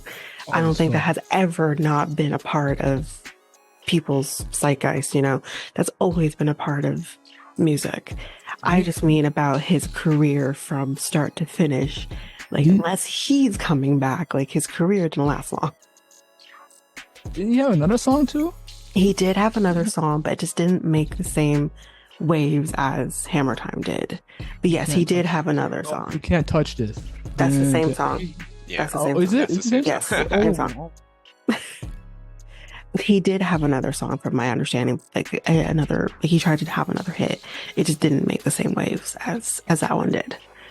I think it's one of those things where it's just you see this pattern in the music industry where it's the one-hit wonders, right? Or not so much one-hit wonders, but people are really only in the limelight or have the world's attention for a short period of time, right? And then people move on, the world moves on, right, to the next big thing, right? Then they're still there, they're celebrity, they're whatever, they've made their money, right? They've made their fame, so they're in that celebrity world, right? But they peak, right? Yeah. It's interesting to see the artists today too, right? It's a much more of a competitive landscape, right, to get to that peak point, to that virality, right, that people are seeking. And it's just become harder, I would say, for people to get there, right? In certain ways it's easier, in other ways it's harder, right? Because there's just so much out there, so much music out there. It's saturated. It's hard to get the exposure you want, right? And the intention you want to make, to be in the limelight. And it's interesting to see the artists that, consistently are making waves, right? And how they're moving and the team that they have and all that stuff, right? Like you look at someone like Taylor Swift or Drake, right? They've never not been in the limelight, you could say, right? Or every time they come back in, right? They're locked in, people are listening, right? And they have everyone's attention, right? So it's interesting, I would say, just to see like kind of the difference between those type of artists and those one-hit wonder artists, right? Generally those one-hit wonders, they've only been, they're just starting out, right? It's what gets them the foot in their door, in the celebrity world, whatever it might be, right?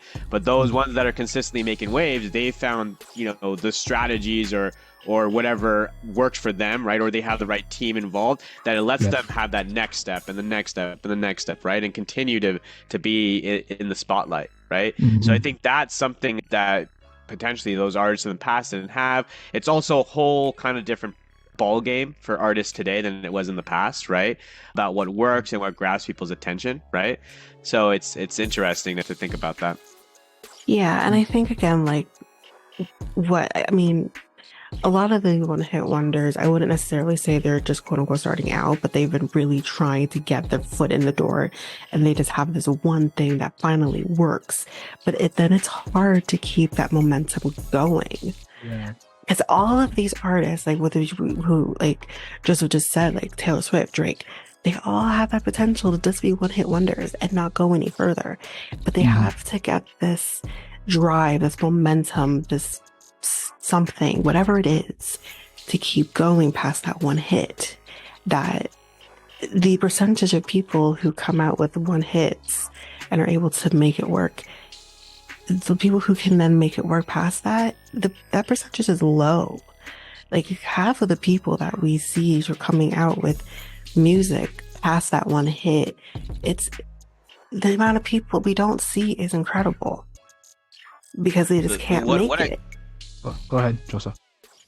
I didn't mean to interrupt you, but what I've seen too is those one-hit wonders are usually the like a one-man team, right? And it's generally, and I wouldn't say like they're new artists, right? They're just kind of new to that level of exposure, right? Or they're just newly viral, or they're just newly getting that that momentum or traction, right?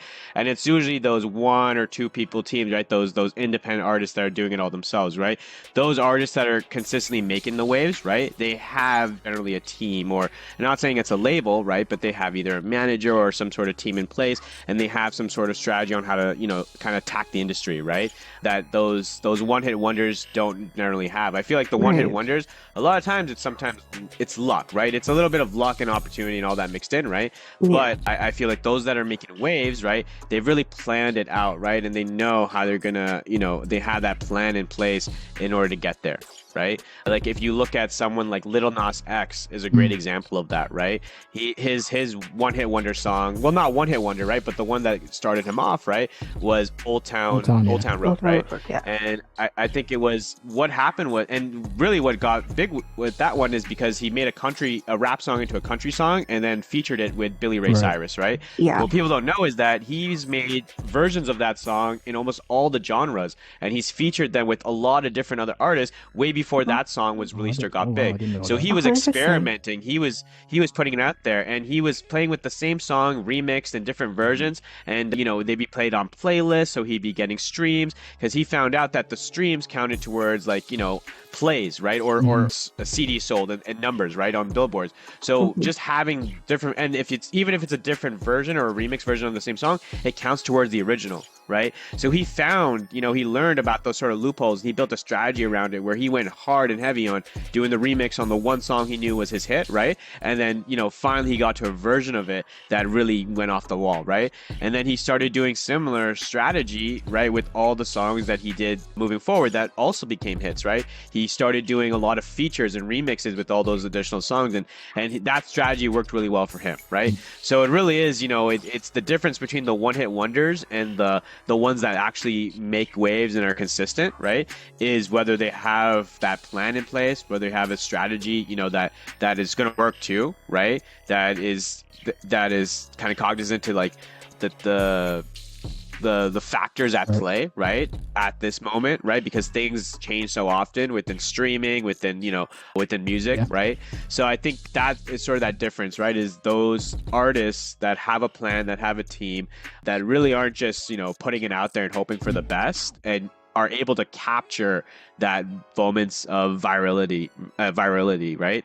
And when they have that exposure, right? I'll give you another artist that actually started like the YouTube music wave in a way. Soulja Boy, he had that that song from that, and it went viral.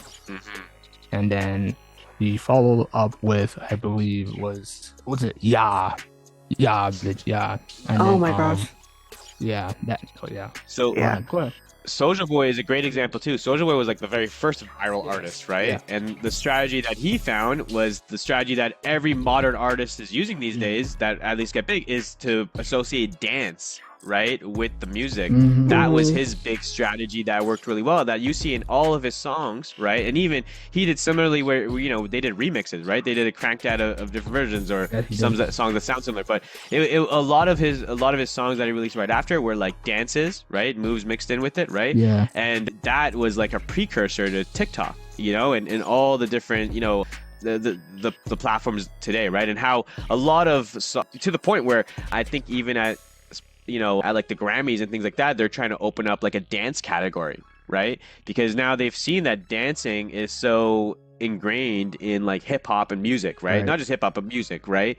And that it's becoming one in one. The songs that are being released today are, coming along with its own dance move or its own trend or whatever it might be, right? Mm-hmm. So Soulja kind of was the first one who started that whole thing, right? That's the whole joke about like Soulja did it first, but it's true.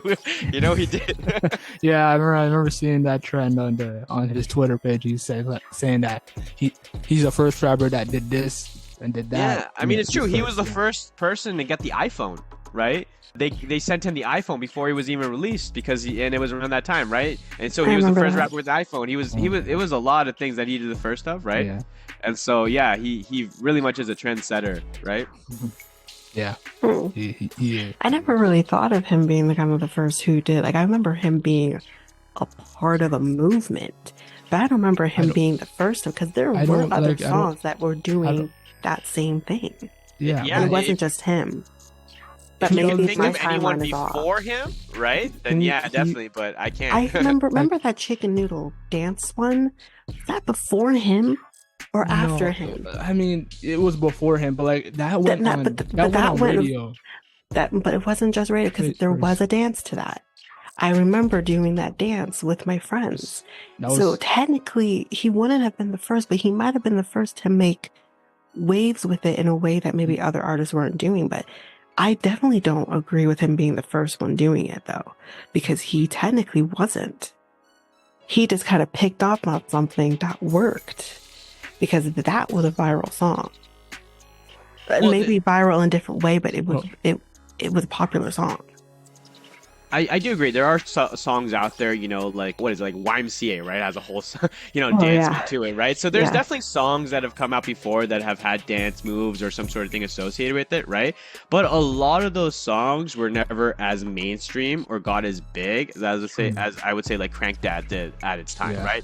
Especially with the audience that it matters most to, which were like kind of young kids, right?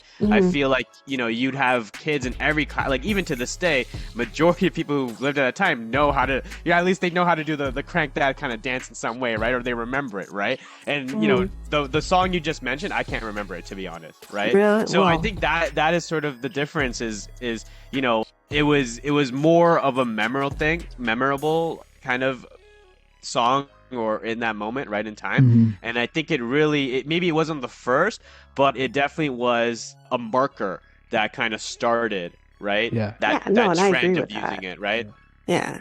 No, I definitely agree with that, with the fact that he may not necessarily have been the first, but he was definitely the first that maybe made it what it was. He clearly saw something that worked and made it bigger. That I agree with. But he definitely was not the first. He just made it bigger. And that's the case with a lot of different artists who maybe weren't the first to do something, but they made it bigger. I think the one thing to note, though, is that he was the first one to do it sort of planned, like I would say these previous songs, right, that were released before him that had, say, a dance associated with the song, right? I don't think it was part of the strategy, right, of like, oh, we're incorporating the dance because it's making people move, it's going to make them more engaged with the song, whatever it is, right? But you see, like, his couple songs after Crank That all had dance moves associated with it, right? So I don't see that with other artists before him, where they might have had the one song, you don't see the YMCA song. I don't think they released another song with a dance, right? I don't know the other ones you mentioned, right? So the only one that I've seen that started capitalizing and using it as a strategy, or at least the first to do so, I believe was Soulja Boy, right? From what I could find, right? Yeah. No, I definitely agree with that. Like, there probably were songs that had dance moves too that maybe weren't intentional or whatever, but or just maybe even weren't as big as Crank That was in terms of the dance. But yeah, I do agree with that. It's just, I guess it's for me too, because again, I was one of those teenagers that were doing that dance, of course, in school and everything. And I guess it's just everything kind of just merged together, because you had all these different types of songs that had all these different types of dances, whether throughout the entire song or part of the song. It just felt like it all merged together. High school was a time, so it was just it all kind of just merged together for me. But yeah, that's a good point. So yeah, so that's kind of going into the hip hop artists that were kind of coming out of Los Angeles, because even though like hip hop was huge in New York, you also had hip hop huge in Los Angeles or California. And you had like NWA, for example, which included Ice Cube, Eazy-E, Dr. Dre, kind of led that. And then you had Snoop Dogg, you had kind of, and then Death Row Records came up, and that's kind of where everyone was kind of going. And Tupac, which, if you know, most of us again know, there was that East Coast West Coast rivalry that started between Tupac and Biggie, which I don't want to get into that, but it's just unfortunate because they were friends, and all of a sudden and we lost both of them, so it's unfortunate. So yeah, you had that, and in terms of the records, which I don't, trigger warning for Diddy, but we had Bad Boy Records, so that was the equivalent in New York. So yeah. And then you had Nas, Jay-Z. I don't know if you mentioned. No, because we're not like quite there yet, but I mean, we're kind of heading into that. So yeah, they were kind of there too. And also, it's kind of interesting that, again, I just think like I never really thought about, but technically, yes, would have been a part of the hip hop genre. You had like Wyclef Jean, and you had Lauryn Hill, who technically they were together at some point, and then they split up. But you had them, you had Missy, a part of that too, Timbaland, which whatever, but you had him too. So it's kind of the different people, and yeah, with what you said too, with Jay-Z and Nas are kind of starting to come around at that point as well. So yeah, you had that. They mentioned Mary J. Blige. Would we even consider her hip hop? I would consider her R&B. Yeah, well, I think did she start off hip hop and then she went to R&B? The first song I think of, which would have been in the 90s, is Real Love, and that's not really hip hop. That's more R&B. Huh. Yeah.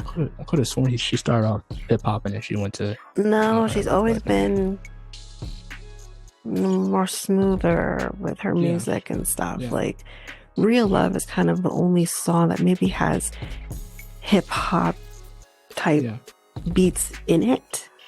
Okay, but she's not. I wouldn't consider her a hip hop artist personally. I would say. Me.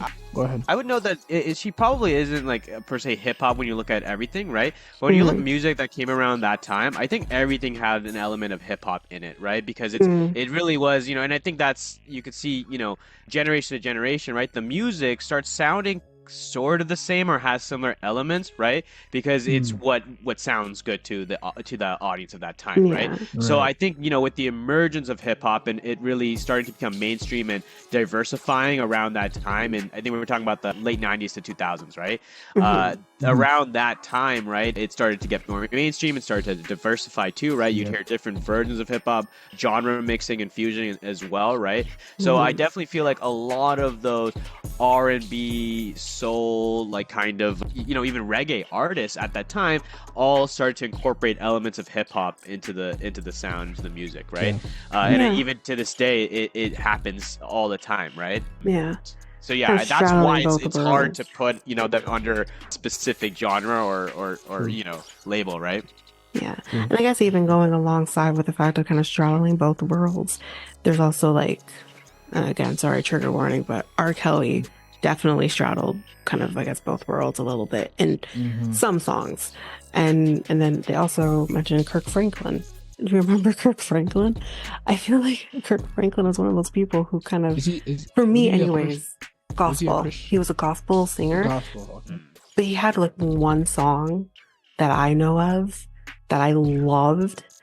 And I can't remember the song was called now, but I loved that song.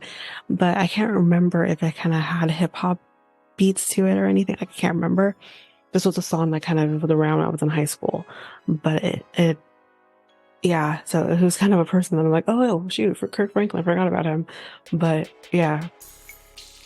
So yeah, in the early 2000s, hip hop's creative center kind of moved to the American South following the success, like Outkast was one, which I think. Are you starting to sing "Hey Ya" already? Yeah, hey, yeah. So you had Jackson. Ooh, I am for free. Yeah, there is that. You had 3 6 Mafia, Juvenile. So you kind of had that too, which was kind of great. So this music that I loved listening to. I mean, hip hop is kind of one of those genres for me that I don't listen to as much anymore, or at least I don't listen to the new, quote unquote, newer versions of hip hop. Mm-hmm. I'm kind of more in that old school, right? Kind of part of, which is understandable because yeah, listen to like T.I., Chingy, Chingy. Oh God, but yeah, those are kind of where I'm at. But yeah, that's kind of the evolution. The next part for me is just the article about hip hop now. So I don't know if we have anything that we want to put in the middle of that before we get to that article. Did we do like the 2000s? Or well, we kind of talked about the 2000s a little bit. Yeah, I'm not going into like depth. Okay. Yeah, we did. If there's anything else you guys want to add, of course. Oh, no. You want to add something, Joesph, or no, you're... I think well, in the 2000s, right? Are we talking about like early or like kind of like the 2010s and stuff like that, or? Well, we can talk 2000s, 2010s. That's fine. We could do. Yeah, I mean, it's definitely kind of, we've seen like kind of. I mean, when you're talking about hip hop, like kind of, it's become, I would say, like the more popular and mainstream, music genre today. And that was more so in the 2000s. We saw that, right? I think we started seeing hip hop become more and more a part of like the entertainment industry, like more so like like in TV and film culture, right? And it taking a lot of elements from other like cultures from around the world too, right? Like you'd see variations of like the Japanese anime elements in hip hop, right? You'd see evolutions and variations of hip hop when you go to like the British scene, like the UK, right? Type of rap, right? And even other, I think like France and stuff like that, they had their own versions, right, of hip hop. So you'd really start seeing it kind of branch out and kind of diversifying, expanding globally, right? And these artists, these rappers would be like going around as well, worldwide, right? Playing their shows and stuff. So it was a really, I think, great time for hip hop. Now so much, I think we've fallen, it's sort of, most trends or things, you have where you grow and then you peak, right? And then you trough down, it goes down, right? Like a graph. So I think in a sense, when it comes to hip hop, now we're sort of trending down, right? Where like I think people are like, hip hop is still there, right? But what it's become is more this mash of not just hip hop, but like kind of pop and indie mixed into hip hop, and this sort of modern sound is like really, really steering away from what that old school kind of gangster rap was, or even just like that more socially conscious rap, right, was before. So I think now we're seeing it is evolved from what it was before, right? And I would say in a lot of great ways, right? But I would say now hip hop is evolved into something that is, there's so much factors, so much nuances to it. Like there's a lot of art and culture mixed into it. Like there's a lot about fashion, there's a lot about like dance, right? You can say this about any genre really, right? But I find that hip hop, because it's the newest, one of the newer genres, right, that went big and mainstream, it's only been like 50 years, right? I think R&B started coming out in the 40s, right? So it's a bit older even, right? But it hasn't gone to this level as hip hop has, right? And the diversification and like being ingrained so much within culture and society as hip hop has, right? So I think it's a really great kind of look back to see kind of how it's evolved from, like we mentioned, right, from when it first started then at like that house party concert with DJ Kool Herc to like where it is now, where we got like the Kendrick and Drake rap beef that went, we get the music coming from that, right? So it's like it's definitely evolved. And even I would say like stuff like the beefs have evolved too, right? It's become a lot more like the rap beefs in the 2000s and 90s, they ended in death. These ones, they end in like the death of a career maybe, or even not even. But so it's cool to see evolution of it all, right? And it's exciting to see kind of where it's going to go to, right? I know some people have the reservations, like they're not happy with where it's going, right? But the future music is for for people living in the future, right? It's not necessarily for us, right? So yeah, it's just exciting to kind of see where it'll go. Even, you know, business deals, sponsorships started picking up in the early 2000s, even though it kind of like, you know, started with like, you know, Run DMC with Adidas. Like you see like in the 2000s, like Jay-Z, Rockefeller, 50 Cent with like, you know, G Unit. What else am I missing? Master P with his sneaker deal. And then you can go back to 50 again with his shoe deal. And then Jay-Z doing a lot of stuff as well. So a lot of like, you know, business deals was able to like venture out in the early 2000s, even in the mid 2000s, and such as the 2010s as well. You can go as far as like, you know, Rihanna started her own business with what's the business called? Fenty. Fenty, yeah. So yeah, business really like picked up with hip hop. Yeah. That's all I have to say. Okay, so then let's move into this article. This is kind of more talking about like today's hip hop artists maybe not kind of have hitting the charts in the same way as it has in the past. Kind of curious what everyone will think about this, especially with me. I don't have much to really say about it because, again, like I said, I don't really listen to newer people these days or even newer hip hop music these days. So kind of curious more what everyone else thinks about this. So while 2023 was marked with historic performances by hip hop royalty at major events, the newer generation struggled to make a dent on the charts. In fact, media outlets were flooded with think pieces about the quote-unquote decline of hip-hop after it experienced a fall in its market share and a failure to dominate music charts for the first time in a long while. Hip-hop was still the most listened to genre of music in 2023. It had a 26.8% share of the US music market, down from its 2020 peak of 28.2% in 2020, according to research by Luminat, or I think is how you say it, and its growth has slowed down drastically since its surge in the 2010s. What do we think about that so far?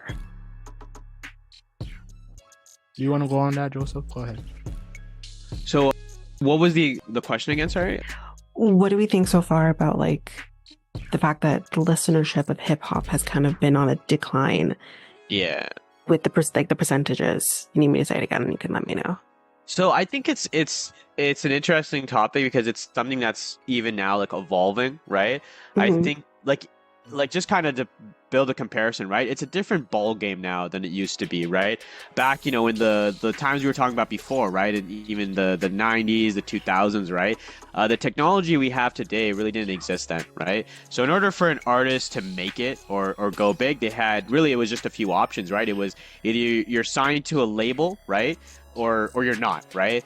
And the reason why signed to the label was so big is because that gave you the connections and the money you needed to get in front of people and get their attention, right? And that's really all it is. And that was the playbook that artists, they went by, right? And that's what everyone aspired for. That's why signing to a label was so big and still is today such a big kind of dream for artists, is because that's just that way it used to work before, right? You sign to a label, you get all this money. That money is going to give you, and all these connections and network, and that money and the connections is going to get your music in front of people, right?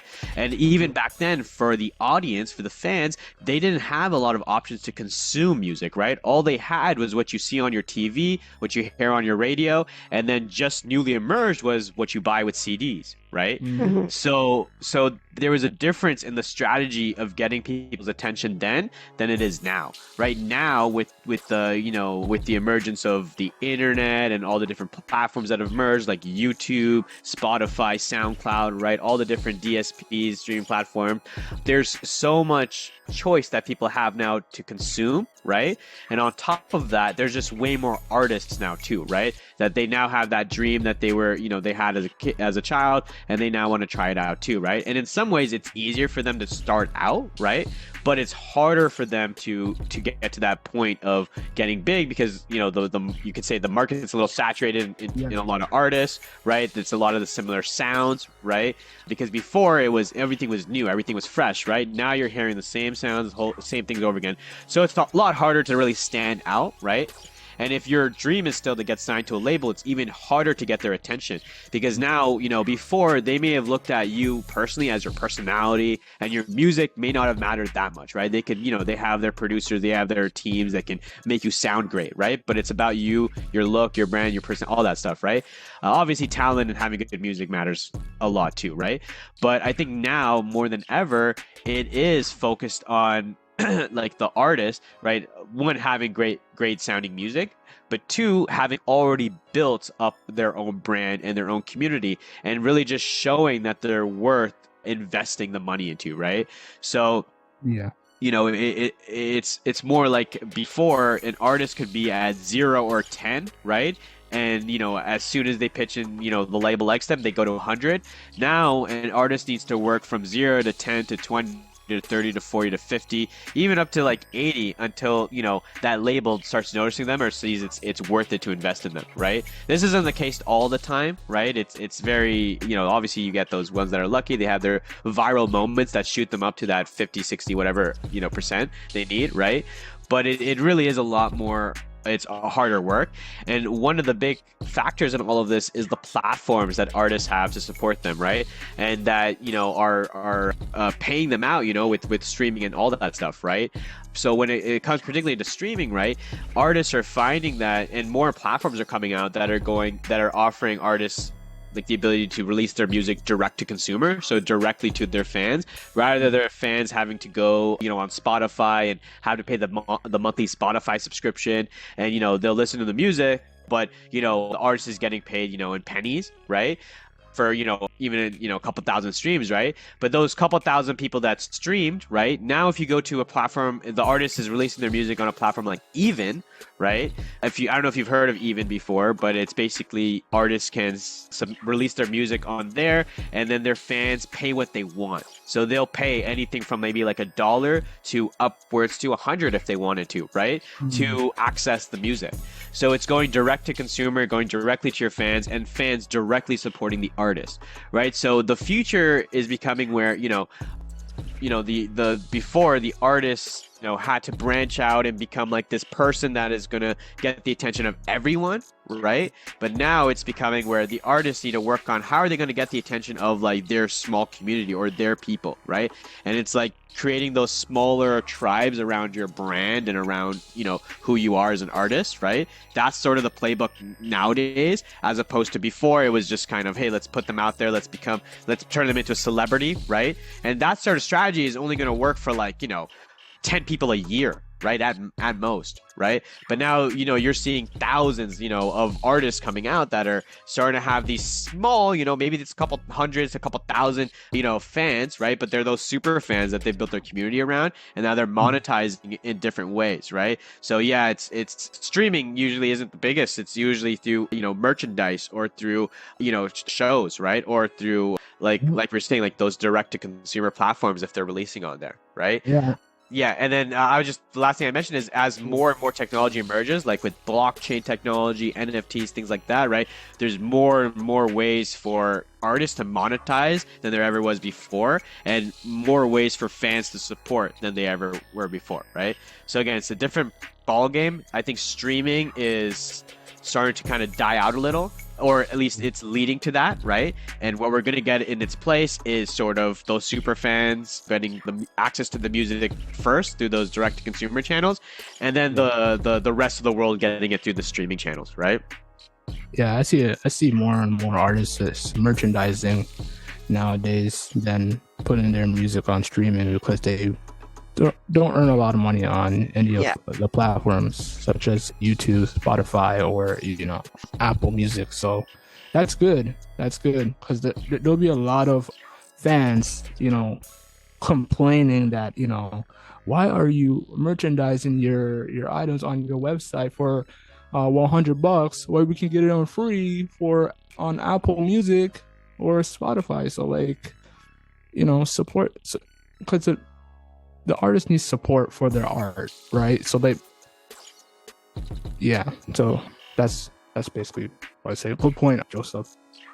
Yeah, it's a good point in terms of what you said too. About selling merch and stuff, right? I think it's the ultimate sort of play of all artists, all like even like any celebrity creator, right? In general, right? I think all of them eventually realize that they are a brand, right? And as a brand, they there's people want something to keep for themselves that may relate to your brand or yourself as an artist, or message or story, whatever it might be, right? So you want to be able to offer those things, right? And then on top of that, as a brand, you mentioned before too, right, about those artists like Jay-Z, like Rihanna, right, eventually starting their own companies and starting to sell products. I think that's the like ultimately the music dries up, right? Like we said before, right? Yes. The hits start dying, your waves start going down, you just don't you're just not, the audience changes, right? And what they like, what sounds good to them changes too. So for these artists, you're never going to be like the number one all the time or forever, right? You're eventually going to fall off. And when you do, right, you got to have some sort of backup plan, or you got to have some other revenue coming in, to support you and your lifestyle, your everything, right? And so a lot of artists, creators, celebrities go down the route of starting to sell those products, right? They'll usually do it through a brand partnership, right? So you got like, a lot of the artists getting into like alcohol, liquor companies, right? They'll partner with them and then they get a cut of it, right? Even creators and streamers, you see like, like Logan Paul KSI with like the juice company. But the biggest one would be 50 Cent and what was it? The water, right? On the water, yeah. Yeah, the 2005, yeah. Exactly. So he was super smart. It's literally like, he's a brand, right? He has people's attention, right? So let's put that attention towards something that they'll make money from, right? And that was the water and everything, right? So really it's kind of the end of the road for a lot of artists. Not end of the road, sorry. I mean, it's inevitable for a lot of creators, artists, once they get to a certain level, to leverage their brand to sell some sort of product or service, right? Because the music runs out, right? It runs dry. And the streaming income is not it, right? Especially when it starts running dry, right? And at that point too, your shows, people aren't going to your shows. A lot of, big artists nowadays, right? That you used to hear so many things around about, like, I think it was like Busta Rhymes or whatever, right? Had to cancel shows because they didn't get enough tickets sold, right? Because people aren't listening to them these days, right? They you have those, and you have artists that are just banking on the nostalgia, and the only way for them to sell their tickets is to work with other nostalgia artists. So you had, a lot of artists that had these tours with a lot of other bigger artists around that time are doing these like nostalgia tours now, right? And that's really it. Like that's their last sort of run. And then they don't have anything else after, unless they have like a lucky, one-hit wonder again that, does well for like the current audience, right? And what sounds good today. But for the most part, they'll go down the route of using their brand for some sort of product or service, some sort of merchandise, right? So yeah, it is the end all of every artist and creator is to leverage your brand to start selling something, right? Other than the music, right? Yeah. I wonder if that had that's how Rihanna feels right now in terms of not dropping any music for her fans. That's what I was actually going to say. Rihanna, I feel like, is actually different than maybe some of the other people you mentioned, because she didn't even attempt to do new music. I mean, she did the song for Black Panther 2, and that was kind of it. Yeah. She has said, like, she didn't necessarily want to do more music, or so maybe music wasn't the thing that was her main focus at that time. And she has her fans saying, release more music, and she's not doing it. So Rihanna's actually a very different example of that, because she can come out with new music as long as it's something that people want to hear and do really well with it and still have the backing of her business. She's a totally different example of maybe some of the others of like you have this as the kind of the thing to fall back on. Rihanna's not at a point yet where she needs to worry about falling back on anything. If she decides she wants to come out with new music and do it successfully, she will and she can. And because she has that fandom behind her that are dedicated to her, she's still one of the most like biggest artists of her time, and having people wanting to come and wanting her to do more music. She's just choosing not to do it. Yeah. So it's totally different. Yeah.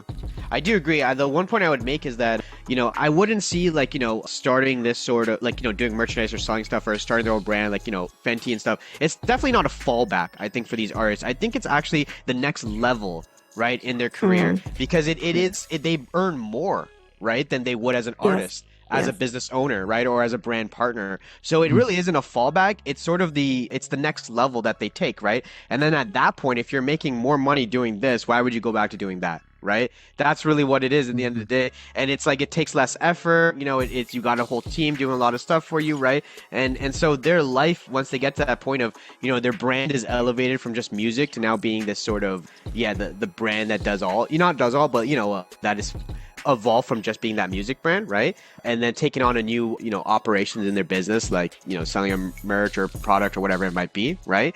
That's just the next level, I think, in the, like a celebrity, an influencer, an artist or creator, right? And that's just, people like Rihanna got to that level, right? And it's definitely, she could come out with like the next top hit anytime she wants, right? And she has the team and she has the strategy and she could, she could do it. She could pull a Beyonce anytime she wants, right? But she doesn't, because what she's got going right now works for her, right? The mom life is working for her, right? So and I commend her for focusing on being a mother and doing the other stuff. Because I mean, even like people like Nicki Minaj, she was like, well, once I become a mom, I'm gonna step back on the music, and she had that, and I think she should personally, because Nicki Minaj has, I don't know what's going on with her, so like that's like what I mean. And again, like kind of a little off topic from this, from like people using their platform or their quote unquote fame and using that to create another business or, somehow profit off of that. Like I'm thinking a lot of the reality stars, if you want to call them that, have done the same thing. And when you have people kind of being like, oh, why are they doing this? They just clearly did this, they're doing it because they have this platform that they have provided to them, and they're going to bank off of it while they can. Because once they don't have that anymore, because again, with reality television, it's short-lived most of the time for these people. They're going to bank off of that 15 minutes of fame. Why wouldn't they? Because I think all of us would if we could, and use that platform to our advantage. That's when you're supposed to do it. So kind of just backing off of that, like this is the time when you're supposed to do it while you're at the top of your game. And then like if you're still capable of doing the music on top of it, definitely go for it. But like when you're at that height of your game, like that is when you enter into businesses or whatever you need to do to continue that momentum and continue making the money. They all do it,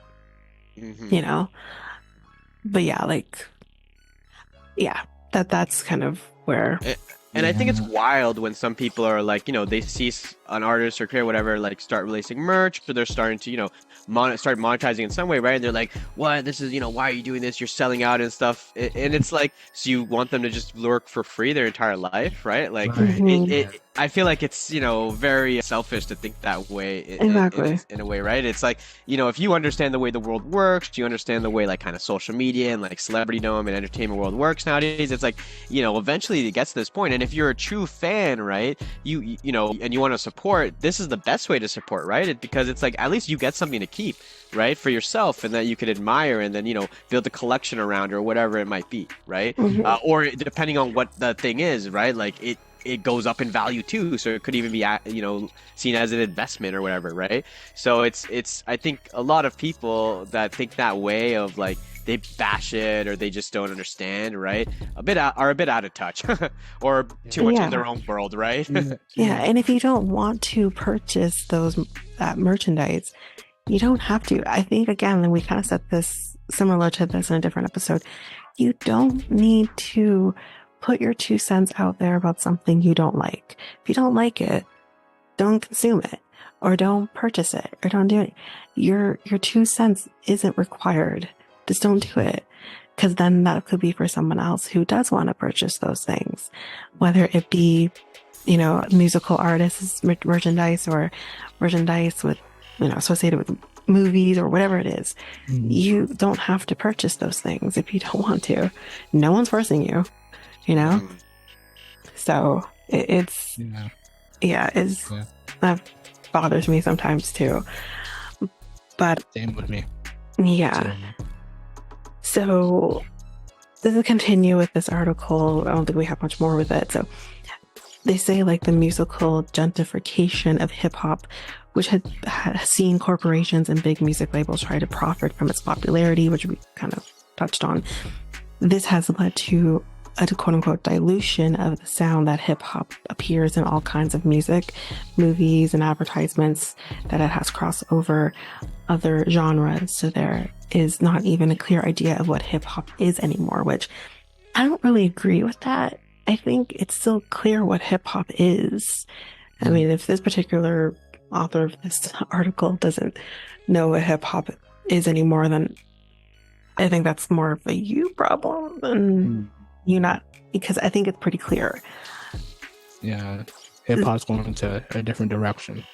But again, when we actually talked about this with the evolution of hip hop, that has been the case since the 90s.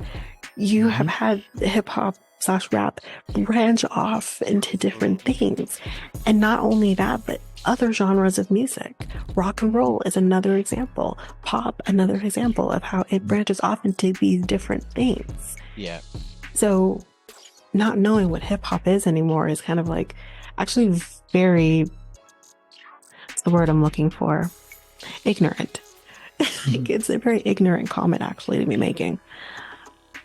What they say, quote, "I think the mainstream rap industry has been gasping for creative breath for quite some time. I think the radical potential of hip hop remains on its lower frequencies. What we consume most often, though, is where I am more critical and underwhelmed," which I understand that. If you might feel underwhelmed by hip hop today versus hip hop in yesteryear or whatever, like I do get that, because I kind of feel the same way. So I do partially agree with that. Hip hop legend Lauryn Hill also apparently predicted this decline in her song Superstar from her groundbreaking 1998 album, The Miseducation of Lauryn Hill, which was just named at the top of Apple Music's 100 Best Albums recently. Which I did see that. Well deserved. Oh, 100%. Yeah, it's a great album. Of course. It is a great album. In that song, she rapped, quote, "Hip hop started out in the heart. Now everybody trying to chart." And then later adds, "Everything you drop is so tired. Music is supposed to inspire," which is the same point that this person in this article is making as well, which I do agree with. I feel like hip hop today has missed the point of what hip hop was always supposed to be. And yes, you're going to have the songs that are going to be surface level, and I'm okay with those too. But I feel like all of it's become surface level. And again, that's just my opinion. Everyone's going to have their opinion with hip hop nowadays, but it just feels all surface level these days than before.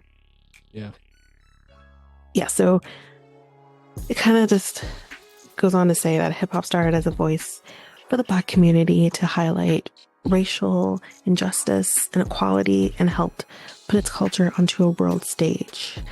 But with its mass appeal has come mass commercialization and perhaps the original purpose, which forced hip hop to be born in the first place. Now that I do agree with. But on the other hand, kind of again, with every music genre has had its point and the reason why it became a thing. that thing gets the case with a lot of things. But eventually it is going to branch away from that. It is going to become a commercialization type thing. That's just the case with a lot of things. And I'm not upset about that.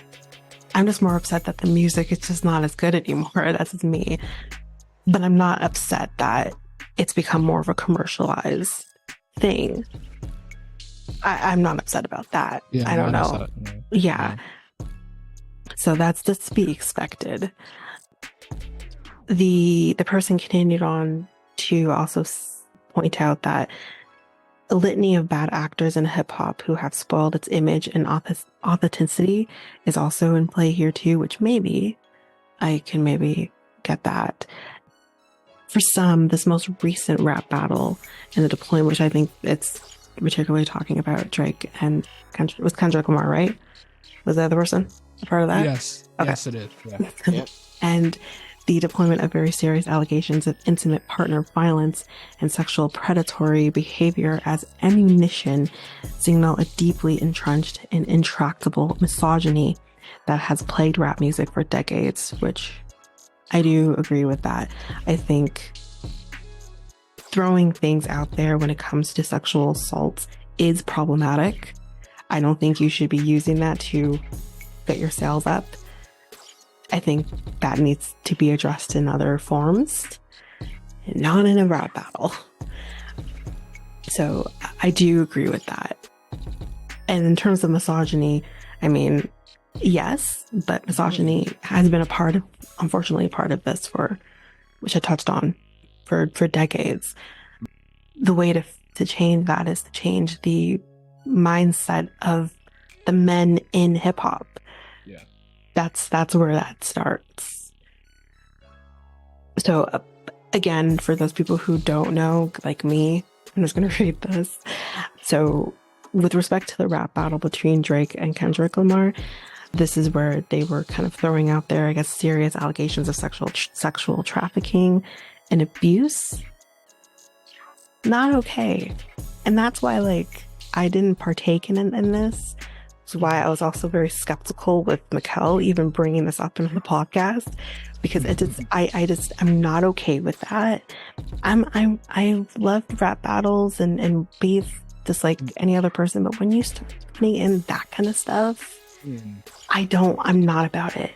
That's just me. It happens in a lot of rap battles, to be honest with you. But it's not okay. Just because one person's doing it doesn't mean it's okay. It's not right? Okay. Like it's like a he says, she says type of thing, and it's like with what? With what are you referring to? Like saying that your mom was this, your mom was that, just making just trying to make fun of you, or trying to what's the next word I'm trying to look for. It's always been kind of combative, right? Like yeah. That's what I'm trying to say. It's just I believe it happened in all of it. I hear you. But when we're in the time of the Me Too movement, using something like someone's sexual assault to your advantage to get sales as a woman is sick. That's not okay. And people consuming that and thinking it's okay, or, making it bigger because, whatever, which it's not great either. We're just kind of we're going backwards in trying to deal with that. And that's kind of one of the things that kind of bothers me with rap music, is it is already so sexualized that you don't need to add in sexual assault to the mix. So or sexualizing women already, which is whatever, but then you don't need to include someone's sexual assaults or whatever it may be, abuse, into the mix as well. It's just, I don't think it's necessary. That's just, again, me. I don't remember to be honest, well, it says it here. Which lyric. It says it here. So it clearly has happened. I don't remember what lyric or Kendrick or Drake said to being sexual assault, but yes, the pedophile things, yeah. Well, that's it. That's I think is what they're referring to. Yeah, and that's not okay. That's not okay. That's what I don't care about the rap battle and generally speaking.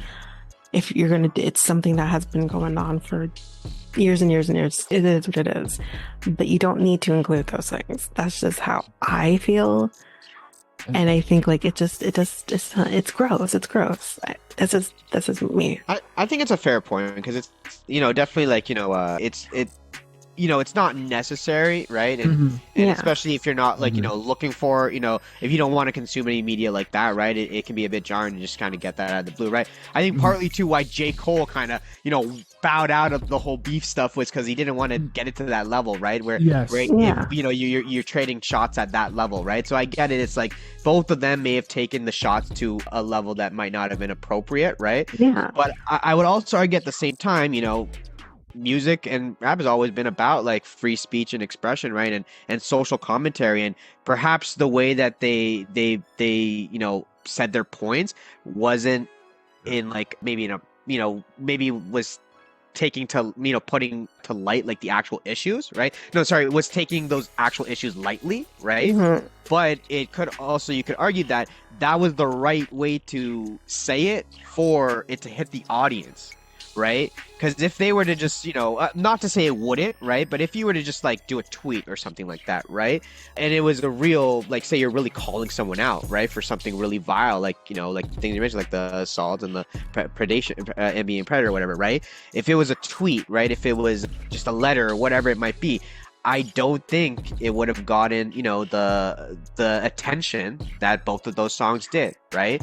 Who knows? Maybe it could have. Maybe just because of the names of who they are, right? And them saying and calling people out, it could have, right?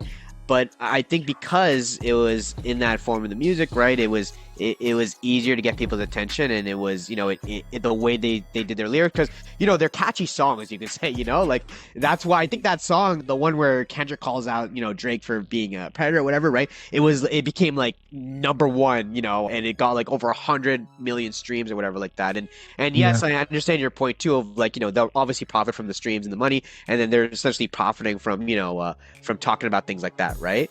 But at the same time, I would say like, they're rappers, right? They're artists, like this is their medium, right? And this is the way they talk to the world and to everyone else. So, and it's a free speech thing too, right? So like, yeah, it may not have been the most appropriate or in terms of all the movements and the other things out there, right? But I feel like there really isn't any other options, right? If they had grievances with each other, right? Obviously the big boy move would have been to just talk it out privately, obviously. But when you obviously they're not on good terms and there wasn't any talking it out or whatever, and so it got to that point of the beef, and so back and forth, right? I think it was just I don't think it was, like, in my opinion, I don't think it was like that bad, right? Of it, but I totally get what you're saying and your points too. Yeah, and I mean, again, like with the rap battle, like I'm perfectly fine with free speech.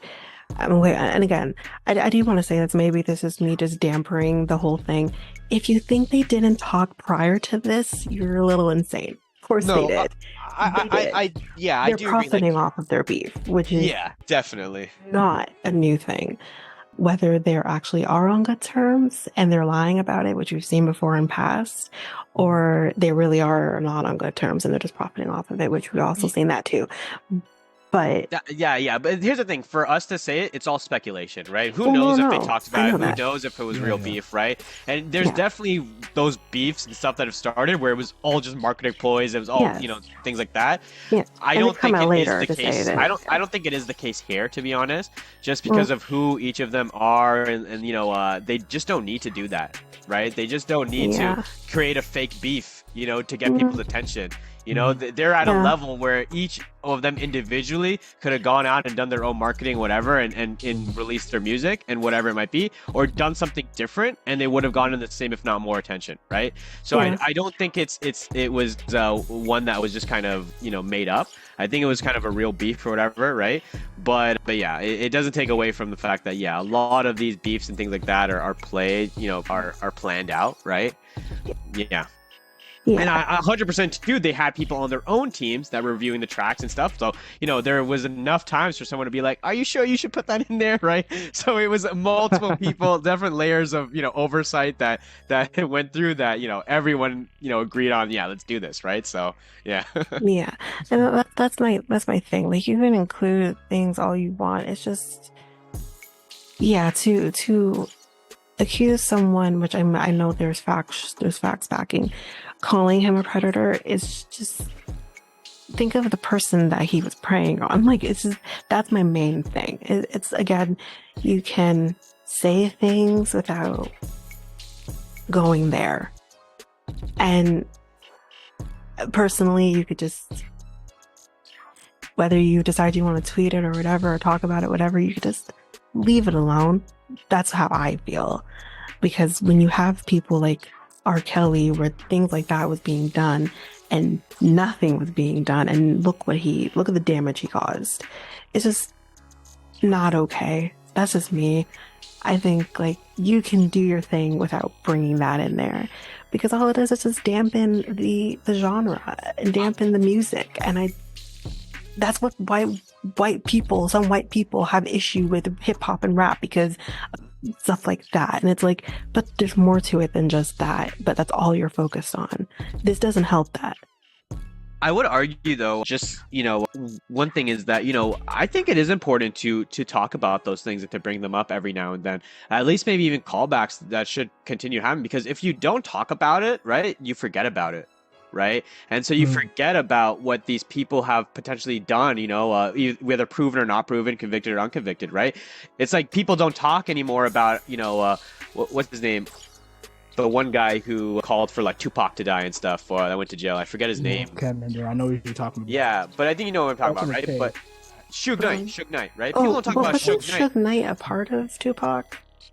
He was, and that was the whole controversy too, right? Is like, called the he was part of the same label and stuff like that, right? And then he was the one who basically called the kill on him, whatever, right? But people are saying it was Puff Daddy too. People say it was P. Diddy as well, right? Yeah. In partnership. So it's this beef and all this stuff, right? Where you remember that, right? And you forget, P. Diddy was involved with that, right? And people stop talking about that for so long. And now you see what's happening with P. Diddy now and all this stuff coming out about him, right? I thought that wasn't proven with P. Diddy, that he was a part of it. But that's what I mean, right? It wasn't proven, right? But like, look at all the things that are coming out now that hasn't fully been proven or was, pushed away in court, right? It's a similar situation, right? It's like these things come out for a reason, right? And then if people stop talking about it, people forget about it, and then you have these people left to do whatever they want, right? They come back into the limelight and and start acting like they can do whatever they want, right? And they'll get away with it. So I think like both those comments from Drake to Kendrick and Kendrick to Drake has humbled them both, and hopefully made both of them assess their actions and whatever they've been doing, and hopefully they'll be a little bit more quiet. I know Drake just released the whole Toronto Shawty's Hey There Delilah track, so he's not, but he might be deflecting, right? He might be taking people's attention away from that, right? So it's like and people forget that he's had questionable interactions with people that are right? Yeah, he has, so it's like I totally get your point, but I think there is a place for those sort of commentary, because it allows people, it makes people remember, right, what happened in the past and not forget, and to remember, hey, when Drake releases an album a month from now, right, maybe you should think a little bit more about, do you want to support this guy, right? Like that sort of commentary, right, I think is important for those sort of reasons, right? And maybe sometimes it's the intentions behind making them is wrong, right? Maybe the way it's worded is not appropriate, but I don't think we should limit them as or we should really completely oust them. Obviously everyone will have different opinions, and it will also depend on that generation, right? And of who's listening, and what their values are and their principles are, right? But I think there is a place for those sort of comments in music. Yeah, no, I don't disagree that there is a place for it and that you shouldn't talk about it. It's more about profiting off of it. That is like, that's the gross part for me, is you're profiting off of someone's potential assault or grooming or whatever the case is. Like, it's that for me, because I'm just like, So, I mean, maybe for artists, like with musical artists, there's no other platform for them to use, maybe, but like someone like Kendrick Lamar or Drake going on their Twitter and saying something, it's still going to make the moves in the same way because of who they are. So what if the artist who, I'm just saying, won the rap battle donates to a charity? Would you be okay with that? I'm okay with that. Yeah. Okay? Yeah, I'm okay with that. Okay. Yeah. Okay. So I feel like Kendrick might do that. But you can't speculate whether or not he will or we won't. I don't think he'll do it. I don't think any of them are. No. I think either. I think if it calls them out and it becomes a big movement type thing, yeah, maybe. Yeah. But like, I doubt any of them are putting that much thought into it or doing that. Yeah. So you're right in that sense. It's a bit of thoughtless profiteering, right? Yeah. From those sort of comments that are made, and yeah, it depends on the artist too, right? But yeah, I do agree there. I mean, every artist to a degree does some form of humanitarian work, but unless you're actually putting the proceeds to your song to charity, then that's not putting those profits to the charity of your choice or whatever, and not profiting off of someone's potential grooming or abuse. That's different. Like, like going to do humanitarian work outside of your work is one thing, but you're still profiting off of that. Yeah. I would say there's kind of two factors to it, right? Two songs like that. Like, and I'll use a different example. If you've heard of the artist Logic, he's a rapper, right? Yes. He released that song a couple years ago about the 1-800 suicide hotline, right? Mm-hmm. And that song was, I think that he was an artist from before, he was doing good music, but that song really blew up, right? And that became his like really big kind of stardom.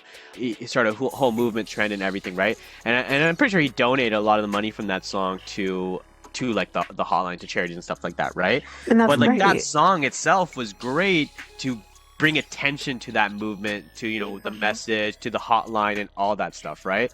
And so I think when artists do that, right, when they bring attention to these sort of movements, to these sort of causes, right, and like also it does depend on what level they are as an artist, but I don't think it's a bad thing for them to take some of the profit, right, as long as they are also giving back, because the attention that they're giving to the cause itself is sort of what they're giving back, right? That they're giving them a place on their platform, and then they're giving that their fan base or community's attention to that cause, right?